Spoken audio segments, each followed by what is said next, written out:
या so last lectures में हम लोगों ने प्रोबेबिलिटी के कुछ पार्ट्स फिनिश किए थे and today we are going to start with the cumulative distribution function. Okay,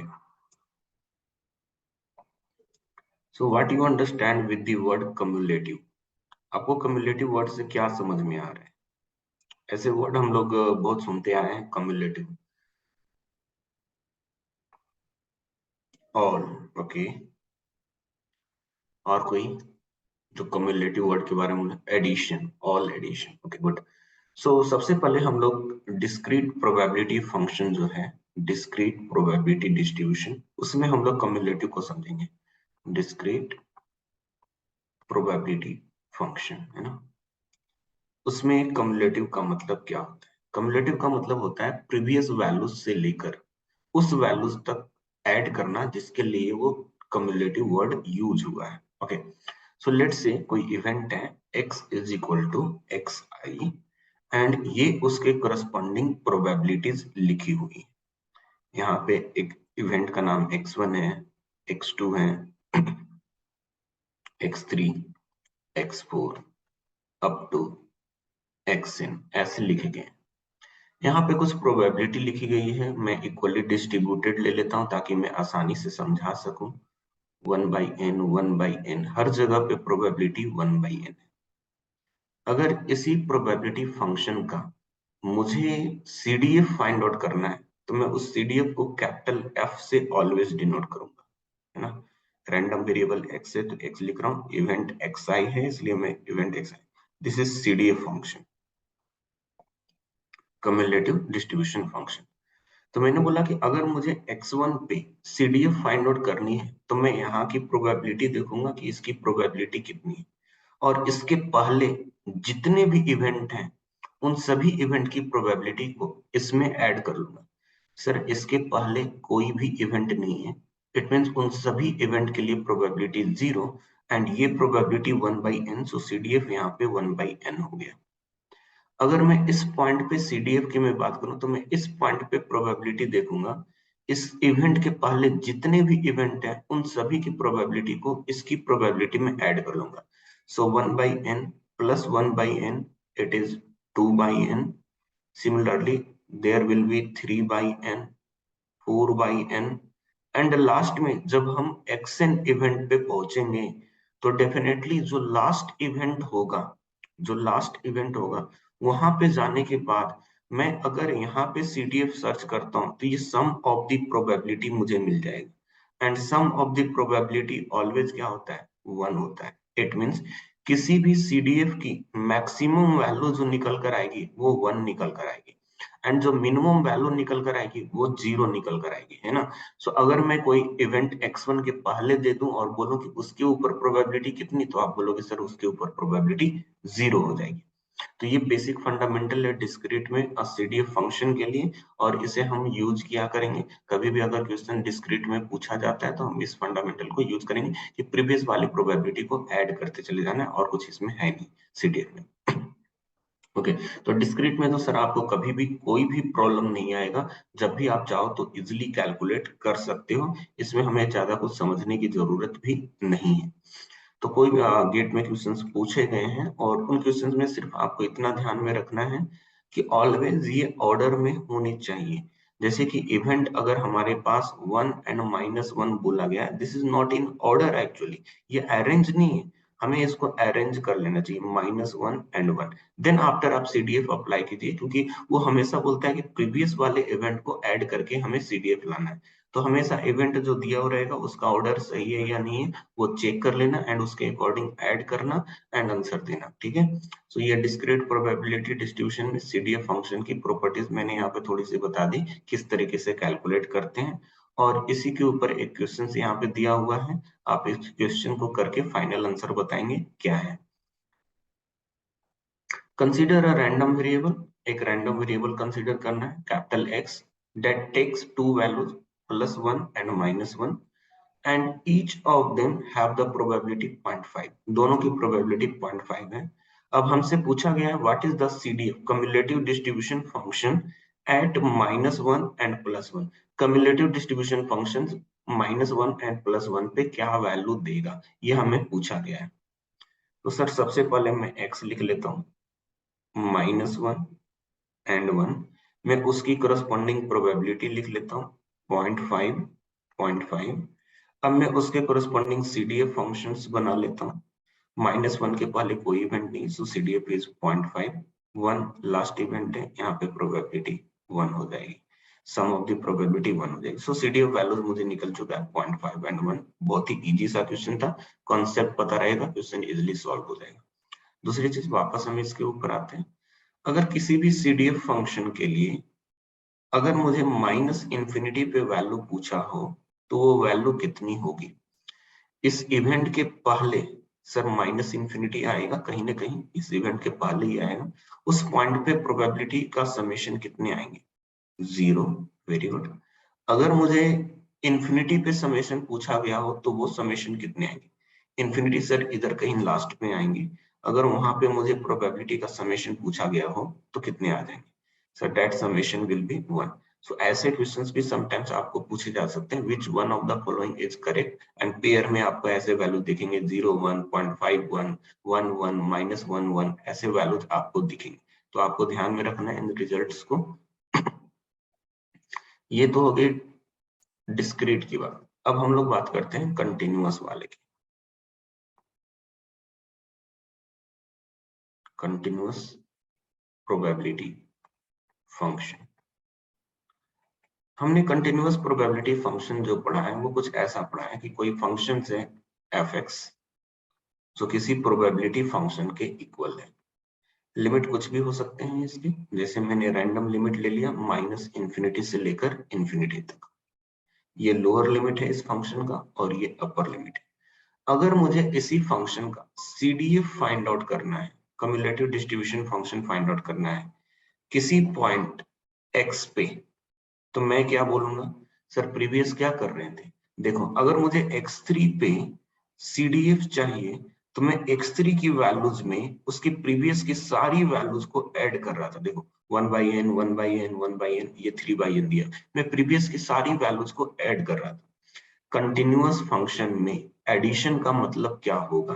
continuous function में एडिशन का मतलब क्या होगा? बोलिए। एडिशन का मतलब, समेशन का मतलब क्या? समेशन का मतलब क्या? कंटिन्यूअस फंक्शन के लिए इंटीग्रेशन। ओके, तो इंटीग्रेशन मुझे कहां से करना है? सर लोअर लिमिट, हमने प्रीवियस सारी वैल्यूज को ऐड किए थे, वहां तक ऐड किए थे जहां तक मुझे CDF पूछा था। तो मैं यहाँ पर x तक पूछा जा रहा है तो मैं x तक ऐड करूंगा। मुझे ऐड कहां तक करना है? x तक ऐड करना है। तो स्टार्ट कहां से करें? जो लोअर लिमिट है वहां से स्टार्ट कर लो और x तक ऐड कर लो। तो मैं -∞ से एडिशन स्टार्ट करूंगा और x तक एडिशन करूंगा। x तक एडिशन करूंगा किसका? प्रोबेबिलिटी फंक्शन का। Probability function is f(x)(x) D. So ये अपना CDF का फार्मूला हो गया। ध्यान में रखिएगा ये CDF का फार्मूला ऑलवेज वैलिड है। अच्छा, अगर मैं इस CDF का डिफरेंशिएशन कर लूं, CDF का डिफरेंशिएशन करूं, जो ये f(x) लिखा हुआ है, इस f(x) वाले फंक्शन का डिफरेंशिएशन कर लूं तो क्या मिलेगा? हमने लिबनिज का फार्मूला पढ़ा था। पहले मुझे अपर लिमिट पुट करना होता है एंड अपर लिमिट का डिफरेंशिएशन करना होता है। अपर लिमिट पुट करोगे तो सर f(x) मिलेगा एंड अपर लिमिट x है, इसका डिफरेंशिएशन x के रिस्पेक्ट में करोगे तो 1 हो जाएगा। माइनस लगाओगे, लोअर लिमिट पुट करोगे, लोअर लिमिट का डिफरेंशिएशन सर कांस्टेंट नंबर का डिफरेंशिएशन 0 होता है। इट मींस CDF का डिफरेंशिएशन करने पे मुझे PDF मिल जाता है। CDF का डिफरेंशिएशन करने से मुझे PDF मिल जाता है एंड PDF का इंटीग्रेशन करने से मुझे CDF मिल जाता है। This formula is valid if function is overall continuous। अगर फंक्शन कंटिन्यूअस नहीं रहेगा तो ये फार्मूला सिर्फ शोकेस बनकर रह जाएगा, ये अच्छी तरीके से अप्लाई नहीं होगा। कैसे अप्लाई करना है हम वो क्वेश्चन में सीखेंगे।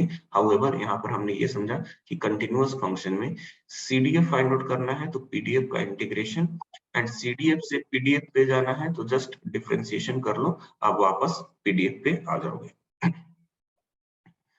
अब हमने जो स्टैंडर्ड फंक्शंस पढ़े हैं उन सारे स्टैंडर्ड फंक्शंस पे 1 बाय 1 हम लोग फाइंड आउट करेंगे कि क्या रिजल्ट बन रहा है CDF फंक्शन का। ओके, देखो यही फार्मूला मैंने आपको दिया है कि CDF अगर कैलकुलेट करना है तो मुझे माइनस इन्फिनिटी से लेकर x तक इंटीग्रेशन करना पड़ेगा प्रोबेबिलिटी फंक्शन का, प्रोबेबिलिटी फंक्शन का। तो ये जो वैल्यूज आपको दिख रही है, this is also a probability, ये भी एक प्रोबेबिलिटी है। किसकी प्रोबेबिलिटी है सर? ये उस x की प्रोबेबिलिटी है जो x less than equal to small x है ना, capital X less than equal to small x, ये रैंडम वेरिएबल और ये इवेंट। तो fx को आप ऐसे भी लिख सकते हो, इट मींस अगर मुझे कंटिन्यूअस फंक्शन के लिए या डिस्क्रीट फंक्शन के लिए मुझे fx2 पूछा हो, इसका सिंपल मीनिंग ये भी होगा कि ये प्रोबेबिलिटी पूछा है px less than equal to 2 के लिए, लेस देन इक्वल टू 2 के लिए प्रोबेबिलिटी पूछा है। तो इन चीजों को कंपेयर करना है, आपको ध्यान में रखना है, खास तौर पे इन दो रिलेशन को समझना है कि क्या है actually. x it means lower limit से x तक ऐड करना है, इट मींस वो सारी प्रोबेबिलिटी है जो x तक इंक्लूड होती है। नाउ यूनिफॉर्म के लिए, ठीक है, यूनिफॉर्म के लिए हमने already PDF probability density function पढ़ा था कि प्रोबेबिलिटी डेंसिटी फंक्शन होता है sir 1/b - a from a to b।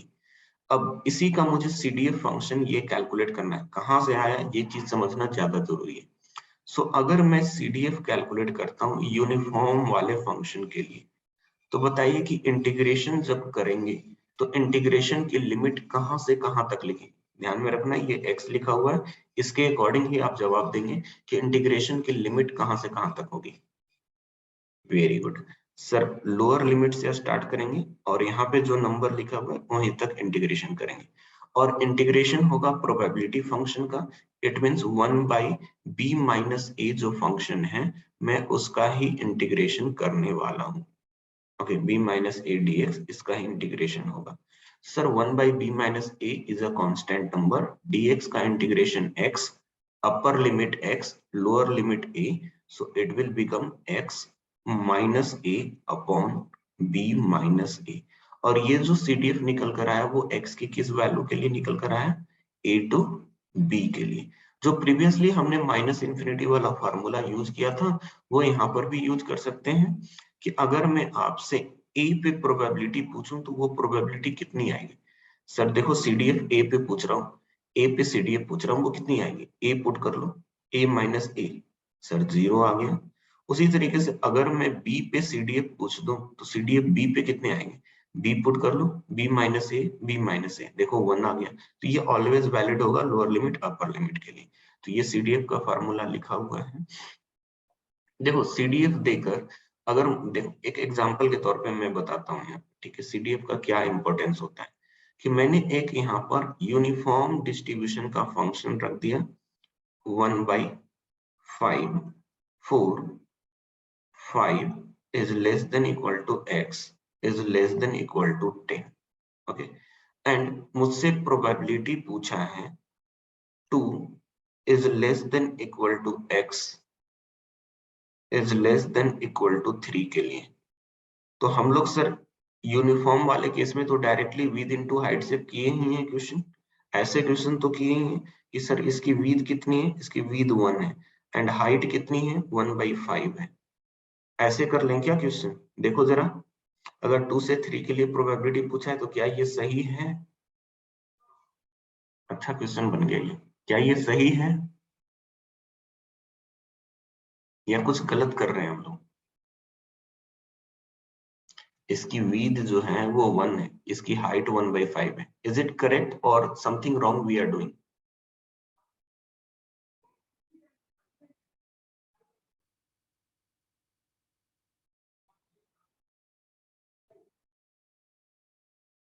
Correct है। ओके, देखो क्या गलती कर रहे थे वो मैं समझा देता हूँ। Answer is 0 for this question. ये जो प्रोबेबिलिटी फंक्शंस आपने लिखा है, this probability function is valid for 5 to 10। Otherwise क्या होगा? अदरवाइज क्या होगा सर? अदरवाइज 0 हो जाएगा, अदरवाइज 0 हो जाएगा। ये जो इंटरवल लिखा गया है वो इंटरवल किस में है sir? This interval is in otherwise, not in 2 to 3। तो सर विड्थ तो 1 है लेकिन हाइट कितनी होगी 0, प्रोबेबिलिटी कितनी होगी 0, प्रोबेबिलिटी कितनी होगी 0 ना। उसी तरीके से अगर कोई CDF फंक्शन दिया हुआ हो f(x)(x), इसका मैं CDF बना रहा हूँ, ठीक है, इसका CDF बना रहा हूँ x - 5 अपॉन 5, ऐसा CDF दिया हुआ है ना। 5 is less than equal to x is less than equal to 10 के लिए मुझसे प्रोबेबिलिटी पूछ दिया 6 is less than equal to x is less than equal to 8 के लिए, मुझे ऐसी प्रोबेबिलिटी पूछा, मुझे ये वाला इंफॉर्मेशन नहीं दिया, ये ऊपर अलग है नीचे अलग है, क्वेश्चंस ये अलग है। हाउएवर मैंने ड्रॉ तो इसी से किया है, डेटा इसी से लिया है, लेकिन मैं बोला कि क्वेश्चंस एग्जाम्स में यहाँ से स्टार्ट हुआ है। अगर क्वेश्चन यहाँ से स्टार्ट हुआ है, मुझे ये प्रोबेबिलिटी पूछा है, इसका मतलब क्या हुआ कि मैं प्रोबेबिलिटी देखो, ये पूरा नंबर है जहां पर भी ये डिफाइन हुआ 5 से स्टार्ट हुआ है, हम लोग 10 तक गए हैं। मुझसे जो प्रोबेबिलिटी पूछा है वो 6 to 8 के लिए पूछा है, 6 to 8 के लिए मुझे ये वाली प्रोबेबिलिटी पूछा है कि इसके बीच की प्रोबेबिलिटी कितनी है। तो मैं कुछ ऐसा सोच रहा हूँ कि मैं 5 से स्टार्ट करूं, 8 तक ऐड कर लूं, 8 तक ऐड कर लूं, ठीक है, एंड उसमें 5 से स्टार्ट करूं, 6 तक ऐड करके सब्ट्रैक्ट कर दूं। जब आप इस वाले में इस वाली क्वांटिटी को सब्ट्रैक्ट करोगे तो आपको ये 6 to 8 वाले मिल जाए। इट मींस मैं सर f8 फाइंड आउट करूं, उसमें सब्ट्रैक्ट कर लूं f6 को, उसमें सब्ट्रैक्ट कर लूं f6 को, तो जो क्वांटिटी मिलेगी वो 6 to 8 मिलेगी। f8 की वैल्यू कितनी होगी सर, 8 - 5 3 अपॉन 5 माइनस 6 पे वैल्यू कितनी हो जाएगी 1/5, so we are getting 2 upon 5, we are getting 2 upon 5। तो CDF का इस तरीके का यूज होता है, इस चीज को हमें ध्यान में रखना है, ठीक है। उसी तरीके से एक्सपोनेंशियल फंक्शन हमने पढ़ा था। एक्सपोनेंशियल फंक्शन में हमने PDF देखा था, lambda times e raise to minus lambda x होता है for x greater than 0 and lambda भी ग्रेटर देन 0 होता है। आप ग्रेटर देन इक्वल टू 0 भी लिख सकते हो। So fx is lambda times e raise to minus lambda x। So अगर मैं इसका CDF फंक्शन फाइंड आउट करूं तो मुझे इंटीग्रेशन कहां से स्टार्ट करना है, लोअर लिमिट से। तो लोअर लिमिट से इंटीग्रेशन स्टार्ट करेंगे, कहां तक जाएंगे सर, यहाँ पे x लिखा है तो x तक जाएंगे, है ना। और इसी फंक्शन का इंटीग्रेशन कर लेना है, lambda e raise to minus lambda x dx, है ना, 0 to x lambda e raise to minus lambda x dx, ये इंटीग्रेशन करना है। इसका इंटीग्रेशन करेंगे तो sir lambda e raise to minus lambda x upon minus lambda 0 to x, ये integration करना है। तो लैम्डा एंड लैम्डा कैंसिल, जब मैं यहाँ पर x की जगह x पुट करूं तो minus e raise to minus lambda x, and जब लोअर लिमिट पुट करते हैं सर तो माइनस साइन लगाते हैं, सो माइनस माइनस प्लस 1 आ जाएगा, 0 पुट करोगे 1 आ जाएगा। तो 1 minus e raised to minus lambda x, that is the CDF for the exponential function।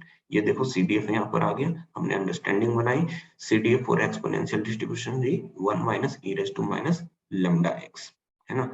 जैसे अगर CDF देकर मुझसे किसी ने पूछा what is the probability for x greater than equal to 1, ऐसी मुझसे प्रोबेबिलिटी पूछा है, तो मैं क्या करूंगा, सबसे पहले इसको लिख लूंगा 1 minus probability p x less than equal to 1, है ना। या फिर x ग्रेटर देन 1 के लिए पूछा हो तो मैं कुछ ऐसा लिख सकता हूँ। और जब ऐसा लिखा हुआ है इसका मतलब क्या हुआ 1 माइनस, इसका मतलब क्या हुआ कि मुझे f1 की बात कर रहा है, ये जो है वो जहां से प्रोबेबिलिटी स्टार्ट हुआ वहां से 1 तक ऐड करनी है, तो मैंने 1 तक ऐड कर लिया, उसका मतलब CDF फंक्शन हुआ, तो 1 माइनस f1, CDF दिया हुआ है उसमें 1 पुट कर लेंगे, हमारा आंसर आ जाएगा। क्लियर हो रहा है सबको CDF का यूज।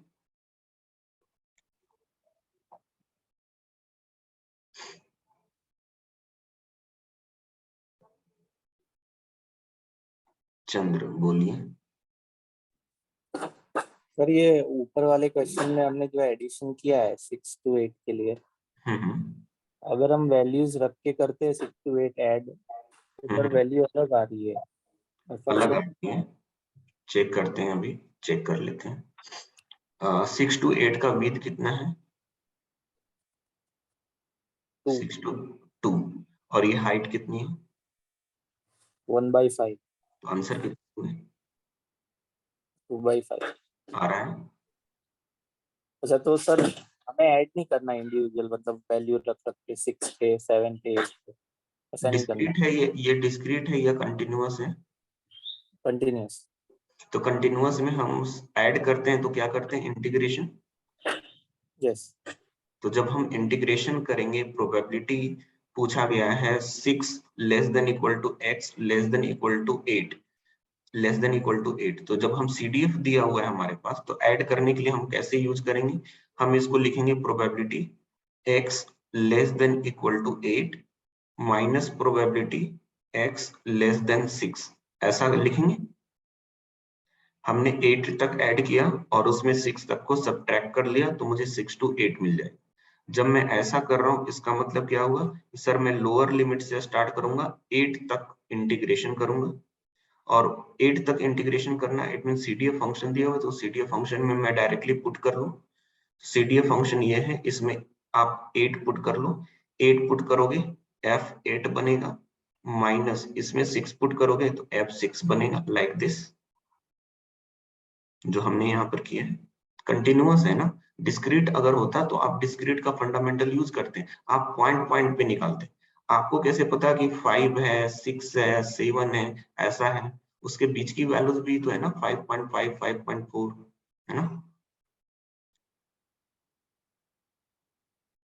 ना, अब एक डिस्ट्रीब्यूशन फंक्शन मैं यहाँ पर पढ़ा रहा हूँ, उसको ध्यान से समझना।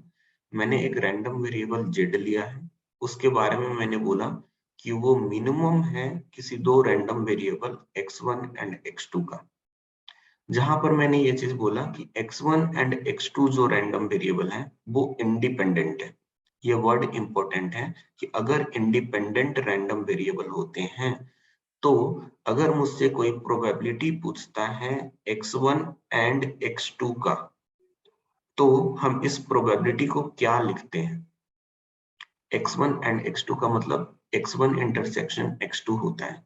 तो अगर इंडिपेंडेंट होते हैं, तो इंडिपेंडेंट होने पे ये प्रोबेबिलिटी किसके इक्वल होती है? ऐसा लिखें क्या? px1 इंटू px2 मल्टीप्लाई हो जाता है ना। दोनों ही प्रोबेबिलिटी मल्टीप्लाई हो जाती है जब इंडिपेंडेंट होता है, तो इस चीज को ध्यान में रखना है। तो मैंने बोला कि चलो सबसे पहले ना इसके ऊपर स्टडी करने के लिए इसका CDF फाइंड आउट करो। तो CDF FZ से डिनोट करेंगे, रैंडम वेरिएबल Z है, FZ से डिनोट कर रहे हैं यहाँ पर। तो FZ का मतलब हो गया वो सारी प्रोबेबिलिटी जहां तक मैं Z को ऐड कर सकूं। तो रैंडम वेरिएबल कैपिटल Z है, इवेंट उसका स्मॉल z है, PZ less than equal to Z बन गया। अब जो ये कैपिटल Z रैंडम वेरिएबल है वो मिनिमम ऑफ x1, x2 है, तो मैंने इस Z को रिप्लेस कर दिया minimum of x1, x2 less than equal to Z। हमने काफी टाइम पे ऐसे प्रोबेबिलिटी को पढ़ा है कि x less than equal to 1 हो, तो मैं इसको 1 minus p x greater than 1 ऐसा भी लिख सकता हूँ, मैं ऐसा लिख सकता हूँ। तो मैंने वही दिए हुए स्टेटमेंट को मैंने चेंज किया और मैंने इसको लिखा 1 minus p minimum of x1, x2, जो ये लेस देन इक्वल टू लिखा हुआ है वो ग्रेटर देन z में कन्वर्ट हो गया, ग्रेटर देन z में कन्वर्ट हो गया। अब इस स्टेटमेंट को समझने की बहुत जरूरत है, क्योंकि अगर ये समझ में नहीं आया तो आगे वाला पार्ट नहीं समझ में आएगा। ओके, जैसे मैं लिख लेता हूं मिनिमम ऑफ 2,5, इसका मिनिमम क्या है? What is the minimum of 2,5? Minimum of 2,5 क्या है सर? 2। क्या मैं ऐसा बोल सकता हूँ 2 इज ग्रेटर देन 1? क्या मैं ऐसा बोल सकता हूँ 2 is greater than 1? Statement true हो जाएगा ये। Minimum of 2,5 that is 2 and 2 is greater than 1। या तो क्या मैं ऐसा भी बोल सकता हूँ कि 2 इज ग्रेटर देन 1 है एंड 5 भी ग्रेटर देन 1 है? अगर इन दोनों की मिनिमम वैल्यू इससे बड़ी है, तो सर इससे बड़ी वाली वैल्यू तो ऑब्वियसली इससे बड़ी होगी। अगर इन दोनों की मिनिमम वैल्यू इससे बड़ी है तो दोनों ही वैल्यू इससे बड़ी होगी। Yes, so same concept I am using here. हमने सेम कॉन्सेप्ट यहाँ पर यूज करना स्टार्ट किया है कि अगर इन दोनों की मिनिमम वैल्यू z से बड़ी है, तो दोनों ही वैल्यू z से बड़ी होगी, दोनों ही वैल्यू z से बड़ी होगी। अब हमने थोड़ी देर पहले एंड का मतलब समझाया था। एंड का मतलब होता है कि अगर इंडिपेंडेंट इवेंट रहा तो दोनों ही प्रोबेबिलिटी सेपरेट सेपरेट हो जाएगी। तो देखो यहाँ पर probability of x1 greater than z and x2 greater than z लिखा गया है, और मैंने बोला है कि x1 एंड x2 जो है दोनों इंडिपेंडेंट है। अगर दोनों इंडिपेंडेंट है तो मैं दोनों की प्रोबेबिलिटी को सेपरेट कर सकता हूँ। सो 1 माइनस इसकी प्रोबेबिलिटी सेपरेट लिखा और इसकी प्रोबेबिलिटी मैंने सेपरेट लिख लिया, दोनों की प्रोबेबिलिटी मैंने सेपरेट सेपरेट लिख लिया। अब ये वाला जो टर्म्स है मुझे सीडीएफ में वापस ला के लिखना है, इसलिए मैंने इसको वापस फिर से कन्वर्ट किया 1 minus p x1 less than equal to z में, एंड इसको भी कन्वर्ट किया 1 minus p less than equal to z में। दोनों को मैंने सीडीएफ में कन्वर्ट किया। ओके, तो ये 1, ठीक है, इसको थोड़ा समझ लो। 1 माइनस ये जो क्वांटिटी लिखी हुई है, ये जो क्वांटिटी लिखी है वो पूरा इसमें मल्टीपल होगा, तो 1 into 1 sir 1 into minus P2, so minus P2 मैं सिर्फ ऐसा सिंबल से लिख दे रहा हूँ, minus P1 into 1 minus P1 minus minus plus plus P1 P2।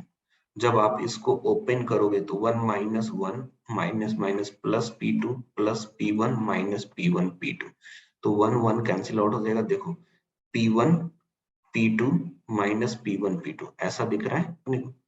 तो जब हमें ऐसी क्वांटिटी दिख रही है तो इसके बाद अपने को क्या कर सकते हैं, सर ये भी एक CDF है, ये भी एक CDF है, और ये दोनों भी CDF है। सो FZ जो मुझे फाइनली मिल रहा है वो मिल रहा है x1 का CDF प्लस x2 का CDF माइनस दोनों के प्रोडक्ट का CDF। मैं दोनों के प्रोडक्ट का CDF उसमें माइनस कर लूंगा, मुझे z का CDF मिल जाएगा। अच्छा, अगर मुझे CDF से PDF बनाना हो तो क्या करते हैं? CDF से PDF बनाना है तो क्या करते हैं? याद है, अभी थोड़ी देर पहले बताया है, CDF से PDF बनाने के लिए क्या करते हैं अपन? डिफरेंशिएशन। वेरी गुड, ठीक है। सो उन्हीं चीजों को मैं यहाँ पर कंटिन्यू कर रहा हूँ, ठीक है।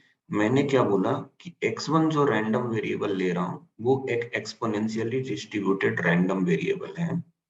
x2 जो मैं ले रहा हूँ वो भी एक एक्सपोनेंशियली डिस्ट्रीब्यूटेड रैंडम वेरिएबल, दोनों exponentially distributed random variable.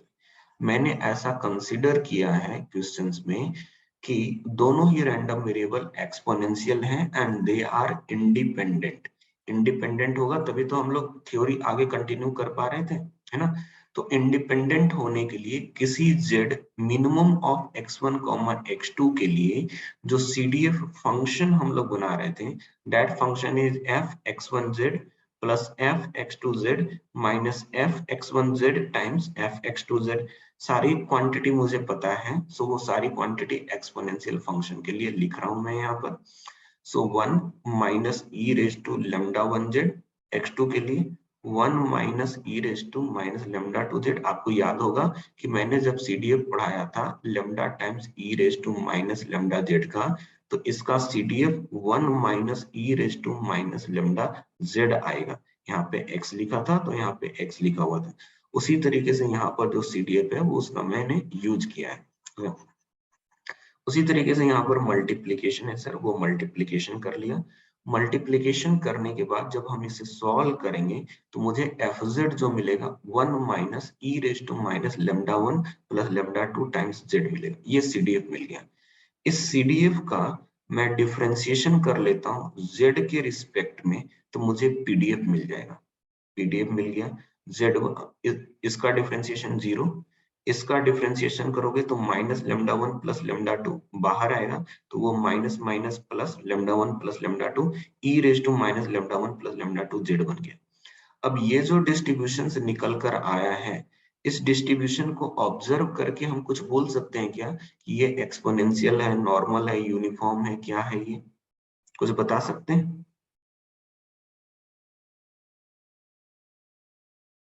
Yes, this is also exponential.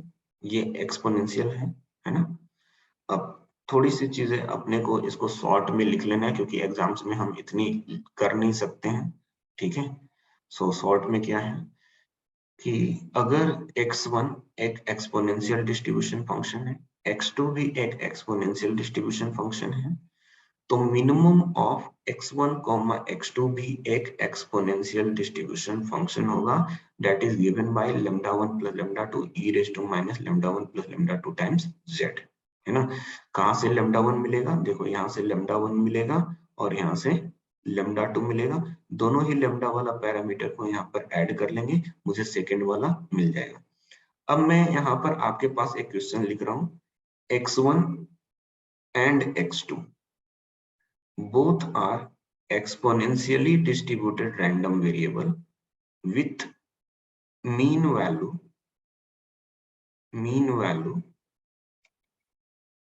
mu1 is equal to 1/2 and mu2 is equal to 1/8. mu2 is 1/8. Then mean value of the random variable minimum of x1 comma x2 is, okay,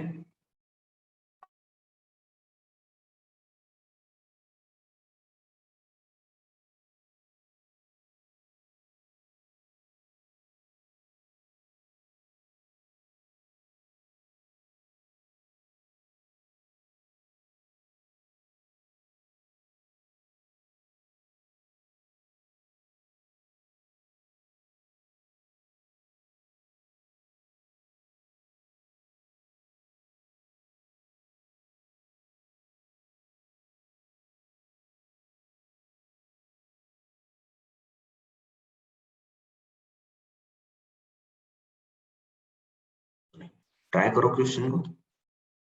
5/8 ऐसा कैसे भाई, minimum of x1 x2। अच्छा, अगर mean value 1/2 है तो क्या आप मुझे λ1 की वैल्यू बता सकते हो कि क्या होगा? अगर एक्सपोनेंशियल डिस्ट्रीब्यूशन फंक्शन में λ1 चाहिए तो क्या आप मुझे λ1 बता सकते हो क्या होगा?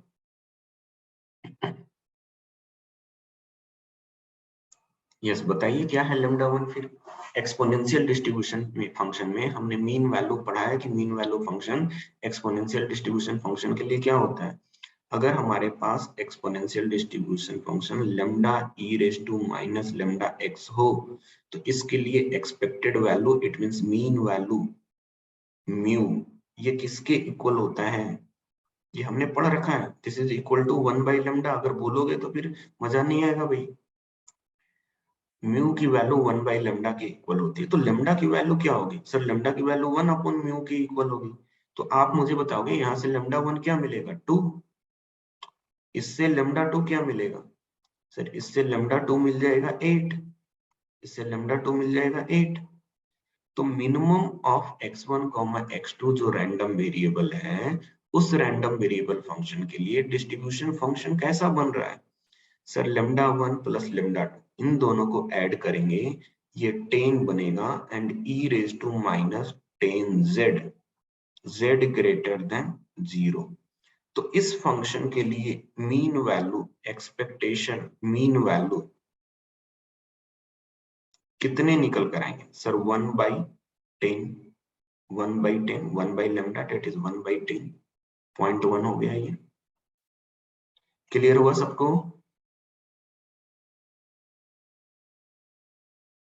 Mechanical GATE 2018, mechanical GATE 2018 answer बताइए।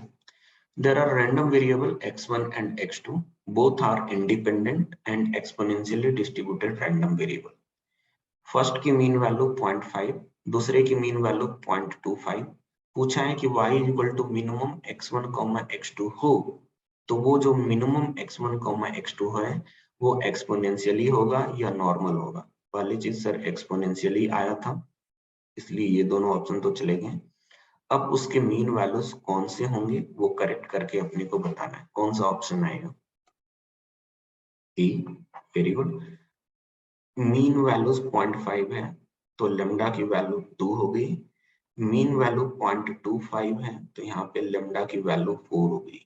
दोनों को ऐड करेंगे 6 आएगा, it means 1/6 will be the mean value of this one. Clear? समझ में आ गया सबको? 2 मार्क का क्वेश्चन था ये। नाउ सर, जब मिनिमम के लिए पूछा है तो मैक्सिमम के लिए भी पूछा जा सकता है। सो मैं यहाँ पर मैक्सिमम की भी स्टडी करने वाला हूँ। Z is equal to maximum x1, x2 distribution where x1 and x2 are independent। अगर इंडिपेंडेंट है तो ऐसे स्टडी करना आसान हो जाएगा, वरना काफी डिफिकल्ट होगा, इसलिए हमेशा इंडिपेंडेंट ही होगा। तो CDF फंक्शन हमने ऑलवेज लिखा है कि CDF function fz is z less than equal to z। This time z is maximum x1, x2। तो maximum x1, x2 is less than equal to z। अगर इन दोनों में से जो बड़ी वैल्यू है वो अगर इससे छोटी है, तो इसमें से जो छोटी वैल्यू होगी वो भी तो इससे छोटी ही होगी। जैसे अगर 2, 3 की मैं बात करूं तो इसका जो मैक्सिमम निकल कर आएगा वो 3 आएगा। और अगर ये 3 की value less than equal to 5 है तो मैं ऐसा लिख सकता हूँ 2 is less than equal to 5, 3 is less than equal to 5, ऐसे करके लिख सकते हैं। However 2 is not equal to 5, 3 is not equal to 5। मैंने वेरिएबल के तरीके से समझाने की कोशिश किया है कि मैं ऐसा कर सकता हूँ। तो सेम चीजें यहाँ पर है ना। x1, x2 is less than equal to z, तो x1 भी z से कम होगा और x2 भी z से कम हो सकता है, मैक्सिमम हो बोथ अगर इससे less than equal to हो तो। Now sir x1 and x2 are independent random variable, so ये कॉमा वाली प्रोबेबिलिटी सेपरेट हो जाएगी, एंड लगा हुआ है। So first this one, second this. तो इसका जो CDF फंक्शन बनेगा, ये x1 का CDF है और ये x2 का CDF है। So fz is equal to x1 CDF multiple with x2 CDF। फिर से मैंने यहाँ पर वही लिया है एक्सपोनेंशियल डिस्ट्रीब्यूशन फंक्शन कि दो एक्सपोनेंशियल डिस्ट्रीब्यूशन फंक्शन है, λ1 वाले और λ2 वाले। अगर मुझे मैक्सिमम ऑफ x1, x2 का CDF बोला तो मैं फर्स्ट वाले का CDF एंड सेकंड वाले का CDF दोनों यहाँ पे प्रोडक्ट में लेकर आ जाऊंगा। तो मैंने CDF बनाने के लिए दोनों के प्रोडक्ट कर लिया। जब मैं दोनों का प्रोडक्ट कर रहा हूँ तो मुझे ये क्वांटिटी मिल रही, देखो 1 time 1 1 minus λ1z minus λ2z and minus minus plus e raise to minus λ1 plus λ2z, ऐसा मिल रहा है। जब मैं इससे इसके ऊपर वापस आता हूँ d/dz करने, तो 1 का डिफरेंशिएशन 0, इसका differentiation λ1 e raise to minus λ1z, इसका differentiation λ2 e raise to minus λ2z minus times इसका करेंगे तो λ1 plus λ2 e raise to minus λ1 plus λ2z, ऐसा मिलेगा z greater than equal to 0। क्या ये एक वैलिड डिस्ट्रीब्यूशन फंक्शन है? तो सर मैं अगर इंटीग्रेशन करता हूँ 0 से इंफिनिटी के लिए, क्योंकि 0 से स्टार्ट हो रहा है इंफिनिटी तक जा रहा है, तो ये जो वैल्यू देगा 0 टू इंफिनिटी तक इंटीग्रेशन करने पे ये वैल्यू कितनी देगा आप बताएंगे? अगर दिए हुए एक्सपोनेंशियल फंक्शन का 0 टू इंफिनिटी तक इंटीग्रेशन करें तो ये कितनी वैल्यू देगा? 1। सिमिलरली सर ये भी 1 देगा, और अगर मैं इसका इंटीग्रेशन करूं तो ये भी 1 देगा, तो 1 plus 1 minus 1। Sir finally sum कितने आ गए? 1 आ गए। Yes, this is a valid distribution function, ये एक वैलिड डिस्ट्रीब्यूशन फंक्शन है। अब मैं कुछ क्वेश्चंस रख दूं और मैं आपसे पूछ दूं कि उसकी मीन वैल्यूज क्या होगी, तो आपको आंसर दे देना है, ठीक है? सो ये रहा क्वेश्चन। सेम क्वेश्चंस मैंने रखा है, जस्ट मैंने यहाँ पे वर्ड चेंज कर दिया, max of x1, x2, max of x1, x2।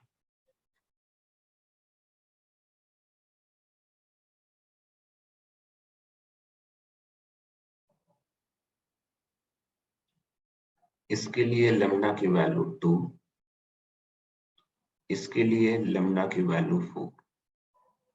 तो जो हमारा CDF function PDF function z के लिए बन रहा था 2 e raise to minus 2x plus 4 e raise to minus 4x minus इन दोनों का समेशन 6 e रेज टू इन दोनों का समेशन माइनस 6x। z लिखेंगे क्योंकि रैंडम वेरिएबल z है यहाँ पे, minus 2z minus 4z and 6z। इसकी मीन वैल्यू, जेड की मीन वैल्यू पूछा है, इसकी मीन वैल्यू कितनी सर 1/2, इसकी मीन वैल्यू कितनी 1/4, इसकी मीन वैल्यू कितनी 1/6, है ना, इंडिपेंडेंट है ना सब, ऐसे लिख लिया। एलसीएम कितनी आ जाएंगे, LCM is 12, so 6 + 3 - 2, 7 divided by 12 आ रहा है सबका।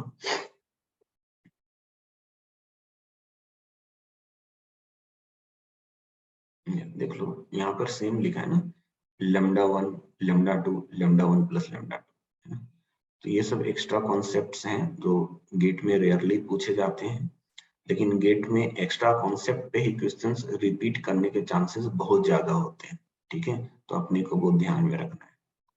अब इसके बाद आते हैं कुछ वैसे कॉन्सेप्ट पे जो आपको जल्दी कहीं पे मिलेगा नहीं, मैं वो आपको पढ़ा रहा हूँ। मैं होप करता हूँ कि वैसे क्वेश्चंस गेट के एग्जाम्स में आ जाए तो आप सॉल्व करके आओगे, और जो लोग छोड़ कर आएंगे उससे आपका रैंक ज्यादा अच्छा दिखेगा। ओके, जैसे सीडीएफ का यूज मैं पढ़ाने वाला हूँ यहाँ पर, कि मैं सीडीएफ की यूज से प्रोबेबिलिटी कैसे फाइंड आउट करूँ। तो इसको समझने के लिए ना मुझे आपको थोड़ा सा ग्राफ एक्सप्लेन करना पड़ेगा। ओके, ग्राफ एक्सप्लेन करना पड़ेगा। तो मैं पहले यहाँ पे ग्राफ एक्सप्लेन कर रहा हूँ, एक पीडीएफ फंक्शन बनाता हूँ यहाँ पर रैंडमली, नॉर्मल वाला बना देता हूँ, आसान रहेगा समझने के लिए। ऐसा मैंने एक फंक्शन बना लिया, मैंने बोला कि ये fx है, this is a function of fx। मैं यहाँ पर एक लाइन बना रहा हूँ, मैंने इसका नाम रख लिया x, ये पॉइंट जो है वो x है। अगर मैं आपसे fx पूछ रहा हूँ, fx पूछ रहा हूँ, तो आप क्या बोल रहे हो, सर मुझे इंटीग्रेशन करनी है -∞ से लेकर x तक, किसका, इस प्रोबेबिलिटी फंक्शन fx का। Is it true? ये समझ में आया सबको? ये तो कुछ नहीं, डेफिनेशन लिखा है मेरे भाई, जो डेफिनेशन है वो डेफिनेशन लिख दिया मैंने यहाँ पे, है ना। अब सेम चीज है, मैं यहाँ पर एक और लाइन ड्रॉ कर लेता हूँ ऐसा, इस पॉइंट का नाम A है और इस पॉइंट का नाम B है, A पॉइंट और B पॉइंट।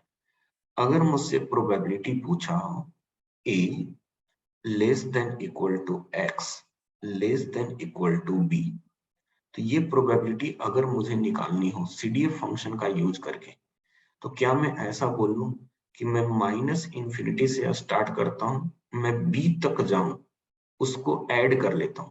देखो कि यहाँ, क्योंकि यहाँ पर इक्वलिटी है, इट मींस मुझे B को इंक्लूड करना है, मैं B तक इंक्लूड करके उसको ऐड कर लेता हूँ। तो मैं ऐसा बोल लूं कि FB माइनस, अगर मैं इसमें a को सब्ट्रैक्ट कर लूं, -∞ से लेकर a तक ऐड करके उसको सब्ट्रैक्ट कर लूं, तो सर यहाँ पे इक्वलिटी बचेगा नहीं। इट मींस जब मुझे सब्ट्रैक्ट करना है, तो मुझे कितना पार्ट सब्ट्रैक्ट करना है, मुझे ये वाला पार्ट सब्ट्रैक्ट करना है, लेकिन ध्यान में रखना है, क्या मुझे a को इंक्लूड करना है, क्या मुझे a को इंक्लूड करके सब्ट्रैक्ट करना है। अगर सर आप a को इंक्लूड करके सब्ट्रैक्ट कर लोगे तो यहाँ पर इक्वलिटी नहीं होनी चाहिए थी, यहाँ पर इक्वलिटी है, इट मींस आपको a को इंक्लूड नहीं करना है। जब a को इंक्लूड नहीं करना है, इट मींस यहाँ पर क्या बनेगा, fa माइनस बनेगा, fa माइनस बनेगा। सिमिलरली अगर मुझसे प्रोबेबिलिटी पूछा हो a <x > b के लिए, तो सर फिर से b तक, तो मैंने b तक ऐड जो किए हैं उसमें मुझे क्या सब्ट्रैक्ट करना चाहिए। देखो, अगर मुझे a नहीं चाहिए प्रोबेबिलिटी में, इट मींस मुझे a को इंक्लूड करते हुए मुझे सब्ट्रैक्ट कर ले, तो fb माइनस fa के इक्वल आ जाएगा। ध्यान से एक एक स्टेप देखो, कहीं पे कंफ्यूजन है तो रिपीट करवा लेना।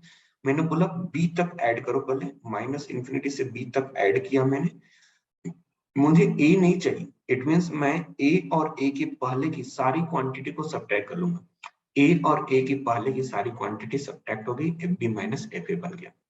Next, a is less than x is less than b, this time मुझे बी नहीं चाहिए, बी के पहले पूरा चाहिए। ये रहा बी, मुझे बी को इंक्लूड नहीं करना है, बी के पहले पूरा इंक्लूड करना है। तो मैं यहाँ पर लिख लेता हूँ एफ बी माइनस, बी से पहले वाली क्वांटिटी माइनस, मुझे ए को इंक्लूड करके सब्ट्रैक्ट कर लेना है। ए को इंक्लूड किया और सब्ट्रैक्ट कर लिया तो एफ ए यहाँ से आ गया, है ना। अब एक लास्ट बचा, less than equal to a less than b. मुझे बी तक ऐड नहीं करना है, बी के पहले तक ऐड करना है। सो एफ बी माइनस, जब मैं सब्ट्रैक्ट कर रहा हूं तो मुझे ए को सब्ट्रैक्ट नहीं करना है क्योंकि ए तो प्रोबेबिलिटी में है, तो मुझे सब्ट्रैक्ट करते समय ए के पहली वाली क्वांटिटी को सब्ट्रैक्ट कर लेना है। So F A minus, F A minus. उसी तरीके से अगर मुझे प्रोबेबिलिटी पूछा गया exactly x is equal to A पे by providing this CDF function, CDF function देकर मुझे x is equal to A पे अगर प्रोबेबिलिटी पूछा तो वो प्रोबेबिलिटी कैसे फाइंड आउट होगी। देखो इस पॉइंट पे अगर मुझे प्रोबेबिलिटी पूछा है तो मैं कुछ ऐसा बोलूं कि माइनस इंफिनिटी से a तक पहले ऐड कर लो, ऐड कर लेते हैं, a तक मैंने ऐड कर लिया एंड उसमें मैं माइनस इंफिनिटी से a के पहले वाली क्वांटिटी को सब्ट्रैक्ट कर लेता हूँ। a के पहले जितनी भी समेशन आ रही है उन सभी को सब्ट्रैक्ट कर लिया तो मुझे a की प्रोबेबिलिटी मिल जाएगी, a की प्रोबेबिलिटी मिल जाएगी। क्लियर हुआ सबको? This formula is valid on the CDF function, ये CDF पे वैलिड होगा मेरे भाई, ठीक है, ये चीज ध्यान में रखेंगे। वही फार्मूला यहाँ पे लिखा हुआ है, नथिंग एल्स, मैंने समझा दिया आपको। क्वेश्चंस रहा आपके स्क्रीन पे, आप देखिए इसको। दिया बोला गया है CDF फंक्शन में, नहीं भी बोला जाएगा तो हम दो चीजें ऑब्जर्व करेंगे क्वेश्चन में। एक कैपिटल F का सिंबल, कैपिटल F का मतलब CDF फंक्शन होता है तो वो CDF फंक्शन होगा। दूसरा सबसे ज्यादा इंपॉर्टेंट जो अंडरस्टैंडिंग बनाने के लिए होगा कि वो CDF फंक्शन है या नहीं, लास्ट में जाकर वो 1 बन रहा होगा, लास्ट में जाकर वो 1 बन रहा होगा। अगर वो 1 बन रहा है it means definitely that is a CDF function, that is a CDF function. यहाँ पे 1 प्लस एक्स डिवाइडेड बाई 2 है, यहाँ पे x है, ये 0 है।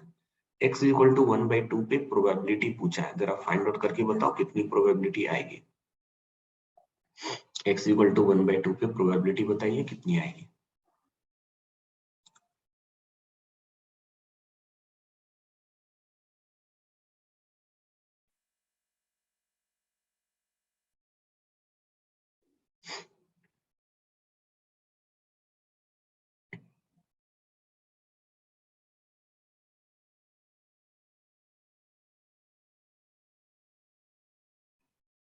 मैंने ये चीज लिखा है आपको कि x is equal to a पे अगर प्रोबेबिलिटी फाइंड आउट करनी है तो मैं CDF लिखूंगा a पे माइनस मैं CDF लिखूंगा a माइनस पे। इस क्वेश्चन में x इज इक्वल टू 1/2 पे प्रोबेबिलिटी पूछा है तो मैं CDF फाइंड आउट करूंगा 1/2 पे एंड मैं CDF फाइंड आउट करूंगा 1/2 माइनस पे। मैंने कंटिन्यूटी डिफरेंशियबिलिटी ये सब कुछ पढ़ रखा है इसलिए यूज करने में कोई प्रॉब्लम नहीं। 1/2 इक्वलिटी, देखो इक्वलिटी का सिंबल 1/2 पे, ये रहा फंक्शन, इसमें 1/2 पुट कीजिए तो 1 plus 1/2 divided by 2। So 1 plus 1/2 is 3/2, 3/2 divided by 2 it is becoming 3 divided by 4 minus 1/2 से छोटा, 1/2 से छोटा इस इंटरवल में आएगा। इस इंटरवल में फंक्शन x है, इसमें x की वैल्यू 1/2 पुट करनी है, इसमें x की वैल्यू 1/2 पुट कर लें तो 1/2 लिख लिया मैंने यहाँ पर। सो 3/4 minus 1/2 that is becoming 1/4, 1/4। Clear हुआ?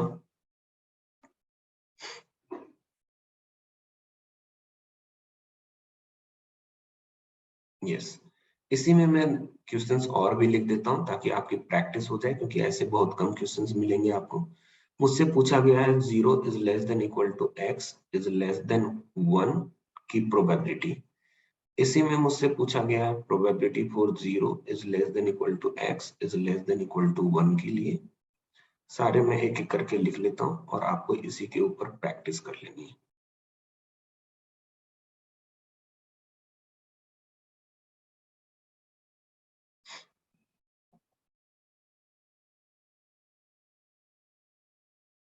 सबसे पहले इस पे जाते हैं। इसके लिए जब मैं CDF फंक्शन का यूज करूंगा तो सर मुझे ऐड तो करना है 1 तक, लेकिन 1 के पहले 1 को इंक्लूड नहीं करना है। तो F1 माइनस करेंगे, माइनस जब हम सब्ट्रैक्ट करेंगे तो प्रोबेबिलिटी में 0 इंक्लूड है, इट मींस मुझे 0 के पहले सब्ट्रैक्ट करना पड़ेगा। 0 के पहले सब्ट्रैक्ट करना है तो 0 माइनस यूज करेंगे। 1 माइनस 1 से छोटा, सर 1 से छोटे के लिए ये रहा फंक्शन, 1 से छोटे के लिए ये रहा फंक्शन। इसमें 1 पुट करेंगे तो कितने आएंगे सर? 1 + 1 2, 2 डिवाइडेड बाई 2 1, तो ये 1 रहा। माइनस 0 माइनस, 0 माइनस कहाँ आ गया सर? 0 माइनस इस इंटरवल में, 0 माइनस इस इंटरवल में। और इस इंटरवल पे अगर मैं जाऊं तो यहाँ पे कितनी फंक्शन की प्रोबेबिलिटी? 0। सो 0, फर्स्ट का आंसर 1 आ गया, फर्स्ट का आंसर 1 आ गया। 0 to 1 ना, तो 1 को मुझे इंक्लूड नहीं करना है, CDF में 1 को इंक्लूड नहीं किया, इट मींस 1 माइनस, 1 माइनस के लिए फंक्शन यहाँ पे है, यहाँ पर 1 पुट करेंगे, 1 पुट करोगे तो 1 + 1 2 डिवाइडेड बाई 2, ये 1 आ गया। 0 माइनस, 0 को इंक्लूड नहीं करना है, 0 को इंक्लूड नहीं करना है तो 0 वाले को सब्ट्रैक्ट कर लो। 0 माइनस तक ही मैंने सब्ट्रैक्ट किया है, तो 0 माइनस तक को मैंने सब्ट्रैक्ट कर लिया, तो वो 1 माइनस 0 1 बन गया। अब इसके ऊपर आइए, 1 को इंक्लूड करना है तो मैंने CDF 1 तक लिखा, माइनस मुझे 0 वाले को रखना है, इट मींस 0 माइनस सब्ट्रैक्ट होगा। अब 1 कहाँ है सर? F1, 1 यहाँ पे है, इसके कोरस्पॉन्डिंग CDF कितने हैं? 1। 0 माइनस के लिए CDF कितने हैं? 0। सर ये फिर से 1 आ गया।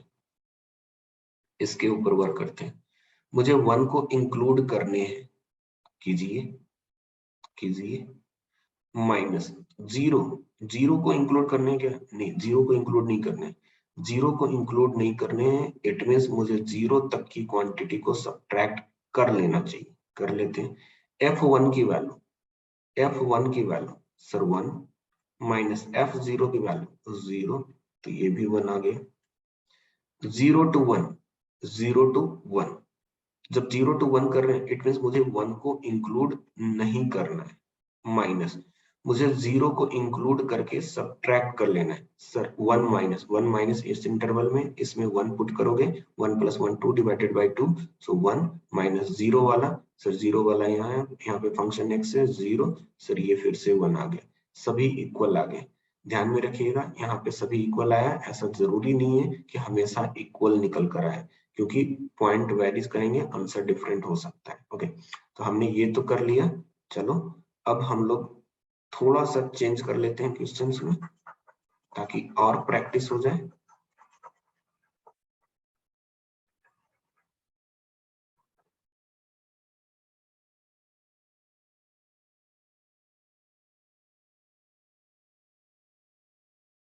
One by two, one by two, one by two, one by two, देखो 1/2, 0 to 1/2 लिखा है। अब मैं इसको, सर 1/2 को इंक्लूड नहीं करना है, तो 1/2 माइनस, माइनस 0 को रखना है, इट मीन 0 के पहले ही सब्ट्रैक्ट करने हैं, 0 के पहले सब्ट्रैक्ट करने हैं। फाइनल आंसर बताओ। 1/2 माइनस 1/2 से छोटा, 1/2 से छोटा इस इंटरवल में, यहाँ पर 1/2 पुट करेंगे, 1/2 आएगा, माइनस 0 से छोटा, 0 से छोटे के लिए CDF 0 है, 0 लिखा, ये 1/2 बन गया, ये 1/2 बन गया।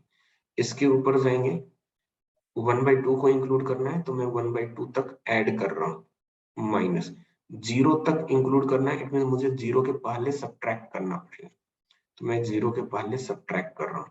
1/2 पे फंक्शन की वैल्यू, 1/2 के लिए इंटरवल के अकॉर्डिंग फंक्शन ये रहा, 1 + 1/2 3/2 divided by 2 3/4 minus 0, so this probability is 3/4।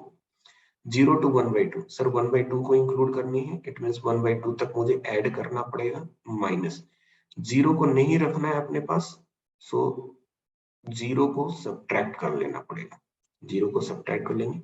1/2 पे फंक्शन की वैल्यू 3/4 एंड 0 पे फंक्शन की value sir 0, so again it is 3/4। 0 to 1/2, 1/2 को इंक्लूड नहीं करने, सो 1/2 माइनस माइनस, 0 को इंक्लूड नहीं करने, इट मीन 0 को सब्ट्रैक्ट कर लेना पड़ेगा 1/2 माइनस के लिए function x, so it is 1/2 minus 0 1/2। I think ये आपकी प्रैक्टिस हो गई कि अगर इसकी जरूरत पड़ेगी तो क्वेश्चन कैसे सॉल्व करना है। हो गया सबको? यस, तो इस क्वेश्चन का आंसर दे दें। क्वेश्चन लिखा हुआ है, प्रैक्टिस हो गई है, आप इस क्वेश्चन का आंसर दे दें। 0 to 1 के लिए प्रोबेबिलिटी पूछा है, 1 पे इक्वलिटी नहीं है, 0 पे इक्वलिटी है, CDF फंक्शन यहाँ पे मेंशन है।